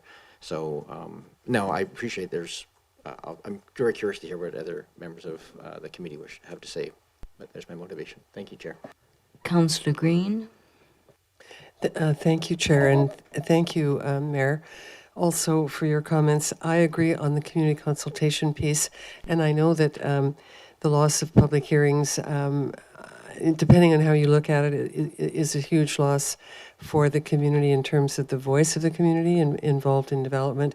However, I think there may be better ways of engaging the community, and so we should look at this as a positive and not a negative. I think I'll put a plug in right now for neighborhood meetings again, which enabled us to meet in the 4 areas of the municipality once a year with each of the with the public in each of those areas, and they were successful. And unfortunately, they ended in November 2019 because of COVID. So there was no time to do any more, and we haven't been able to resurrect them because things haven't fully returned to normal. So I think neighborhood meetings are one way to approach the public on some of these changes, and I do agree that we need to think about how we can engage the public rather than we can't. I think we can, but we just have to be more creative, perhaps. And I, as a council member, am fully supportive of assisting with that process. Staff can't do it all, and so if there are things that we can do and volunteers can do from our committees, these are all possibilities. So again, I think we have to get creative. Thank you. Thank you, Councillor Green, and we have also Councillor Braithwaite. Did you want to motivate it? Yeah, I think that I had not actually thought of the first part of this motion, so I appreciate it coming forward because I think it's really, really important. And I think for the second part of the motion, I think if we could work with other communities, that would help us perhaps come up with some. To assist each other to come up with the policy behind, or the writing behind the ACC and the DCC policies, it would be really helpful. So thank you. I'll vote in favor. Thank you. And we have Councillor Smart and Councillor Appleton. Councillor Smart. Thank you. I am generally in favor of this motion. I think the only thing that stands out for me is now that we're getting to sort of specifics of the positivity of rolling ahead with this, I still just see the absence of anything to do with the fact that this housing will be built with leadership levels of energy step code and zero carbon step code. And I did hear staff say that would be coming next week. And so my only comment would be, I hesitate a little bit to go ahead with this and then next week have everybody feel like, well, we've hit the capacity for all things housing, and now we don't feel we have the capacity to actually build all of this housing for future generations and climate considerations. So I just wouldn't want this to negate the fact that we must future-proof our buildings. Thank you, Councillor Smart. Anything further? Chair, thank you. I would like to take a moment to clarify something. I hope we have been clear in communicating that this is a whole lot of work, and some of these initial changes that need to take place in the next 8 months are prescribed. In that scope of work, we do see limited information or consultation meeting with the public. Some of the ideas that Council is expressing to us, I think we can look at that, but it should be in the context of what we were discussing earlier, other creative initial responses that we can roll into that work. But I do want to caution, or I want to be, I want to caution and flag that more extensive community engagement, we can definitely not do that in the next, we cannot prepare and execute it in the next 8 months. So I feel like I should clarify that and to kind of manage maybe expectations. Definitely prepare to look at how we can be creative and work with the limited time that we have. And maybe that's requires some follow-up discussion at a later date. But I want to be clear that definitely prepared to look at these suggestions, but all of that will be possible to do in the next 6 to 8 months. Thank you. Thank you for those comments, Director Bull. Councillor Smart, did you have anything to add? No, not at this time. Thank you. Thank you, Councillor Appleton.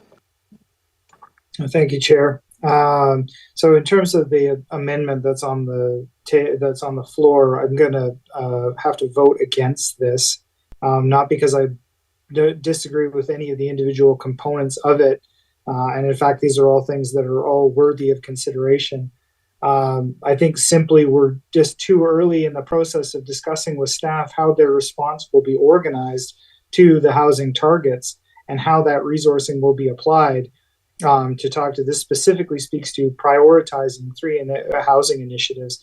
I'm not in a position, I don't think at this stage of the game, to endorse a priority list without some further information from staff. And I think that that's underlined by the comments that Mr. Bull just made, to my mind, just that there are a lot of unknowns, I think, on staff's part as far as the ability to roll these things out. In as much as I absolutely am supportive of those components that will allow us to engage with the public and get their feedback on this, those are challenging and time-consuming to organize. So, and we want to do them right. So I'm a little concerned about that piece at this stage of the game. And just simply, we're going to have a more comprehensive discussion in a week's time about priority setting and really providing this governance oversight over this entire process. So in as much as I don't disagree with any individual component of what's put there in the amendment, I'm not willing to advance something that's specifically designated as a priority at this juncture. Thank you, Chair. Thank you, Councillor Appleton. No. Always having an open mind here, and I appreciate Councillor Appleton's comments. And I know this is a big aspect. Just so quick clarification, is there anything in our priorities list next week that includes OCP discussions or any broader community planning discussions in the next 2 outside of? So it's just the one that's in the original report, which is end of 2025. Is that correct? That's correct. Thanks. Okay. Thank you for that. Okay, thank you for that. I would just say, and I hear completely the points being made here. I know this is a huge ask to put in there, but I also think that if we don't mandate something, and I think to my mind an OCP, whether we can complete it or not, I think these are realistically we may not get there, but if we can start it, we can get at least some guidelines in our minds so that when we're considering the multifamily pieces, we have some sense of where the community wants to go. And I think if we don't aspire to it, we're really in danger of having our changes to the community in a way that is devoid of any kind of planning discussion. And this is the one way we have of having a planning discussion. So to my mind, I think this is in some ways a poor motion in that I don't necessarily know that it's completely accomplishable. But I think if we don't make an effort and have an ask of this, then it's going to create a void in our planning process that can come back and harm us. So, thank you. Thank you, Mayor. Thank you. I would not be able to support this amendment. And I just echoing some of what I've heard from Councillor Appleton and from staff. I think that while the intention is great,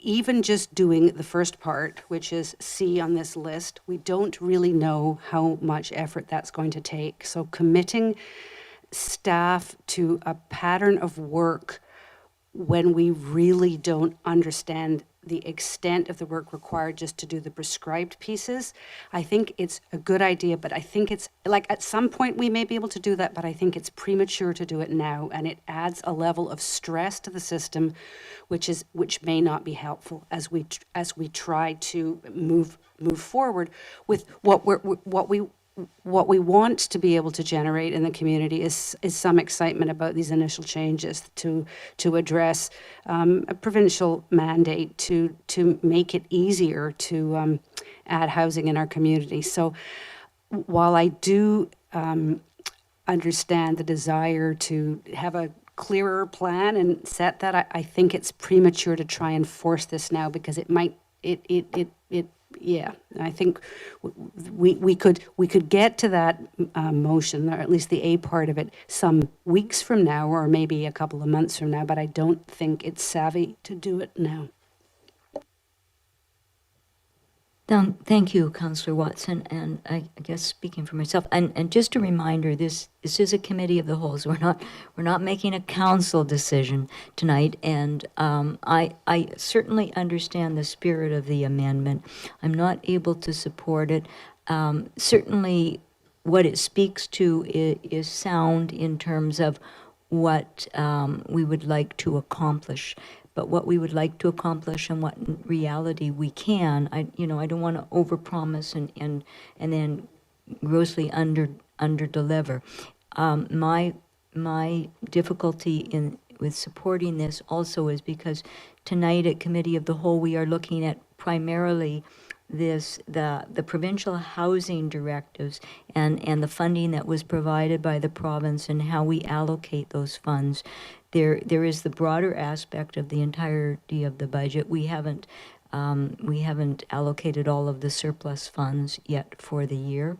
We have other business plans for the district that have to tie into this, like the asset management, like our emergency services building, even Carnarvon Park. So we've just got so much on the agenda, and I think that we will be, as a council, pressed to make some very difficult decisions on what we can accomplish and in what time frame, and what we are willing to concede.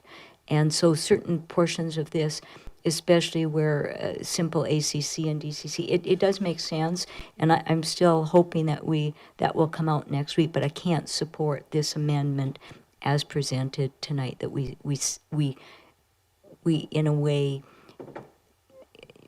bind the staff at this point to really follow this path into the next council meeting. So I can't support it, although I certainly understand the rationale.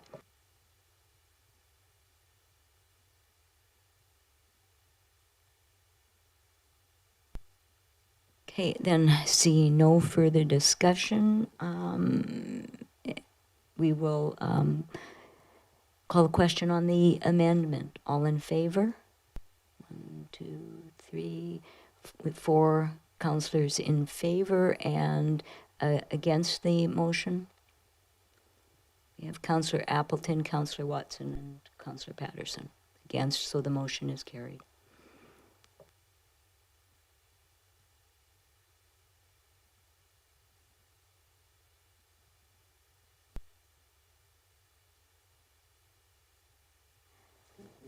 All right, and so then back to the original that the Committee of the Whole recommend. Have we done? Well, we sort of did. You did that, didn't you?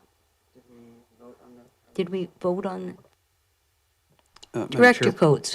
Perhaps I could help clarify this, Madam Chair. So that council has agreed to an amendment to the main motion, and so this is a further amendment, and so for council to consider the main motion as twice amended now. that vote hasn't been taken. Yeah, so we have to, thank you for that, Mr. Coates. We have to consider the main motion as twice amended. So call the question. Mayor, did you want to read out the first one? I think we've read it previously, so call the question on the main motion twice amended. All in favor? And against? Councillor Watson and Councillor Paterson.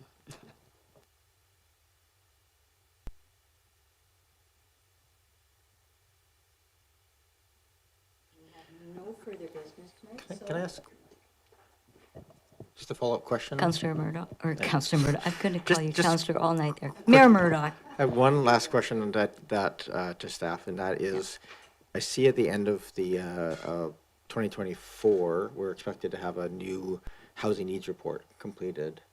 And given that I know it's a longer term one, but given that the province just gave us a housing needs report in September to give us targets, do you think the province would have any consideration because it's just additional work, of asking to extend that deadline just so we can work to the existing numbers and not repeat the work that was just completed? I'm just curious if there's any sense that if they might be receptive. I think a motion arising to write a letter asking to that effect would make sense. If your sense is that they wouldn't, then I don't think that's necessarily worthwhile.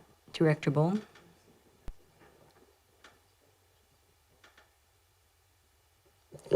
Yeah, thank you. For the chair, we could definitely ask a question. I think Mr. Green has a bit more readily information on what was provided to us this summer. It was a bit of a mix of data, so maybe you can speak to that. Yeah, yes, through the chair, what we received in the summer about the housing tag order was obviously wasn't a full-blown housing needs assessment. It only looked at a 5-year supply of housing units that the district should be looking to build, where the new legislation, and we're expecting some further announcements on that legislation, is that it will be a 20-year horizon. And so the intent was that the municipalities would produce those 20-year housing needs reports in 2024 and then use those housing needs reports then to inform that subsequent OCP review by December of 2025. Okay, thank you. And I think given this is the first time in that process, they probably wouldn't be receptive to changing that, and the time frame is different. So I'm not going to make a motion to write the letter.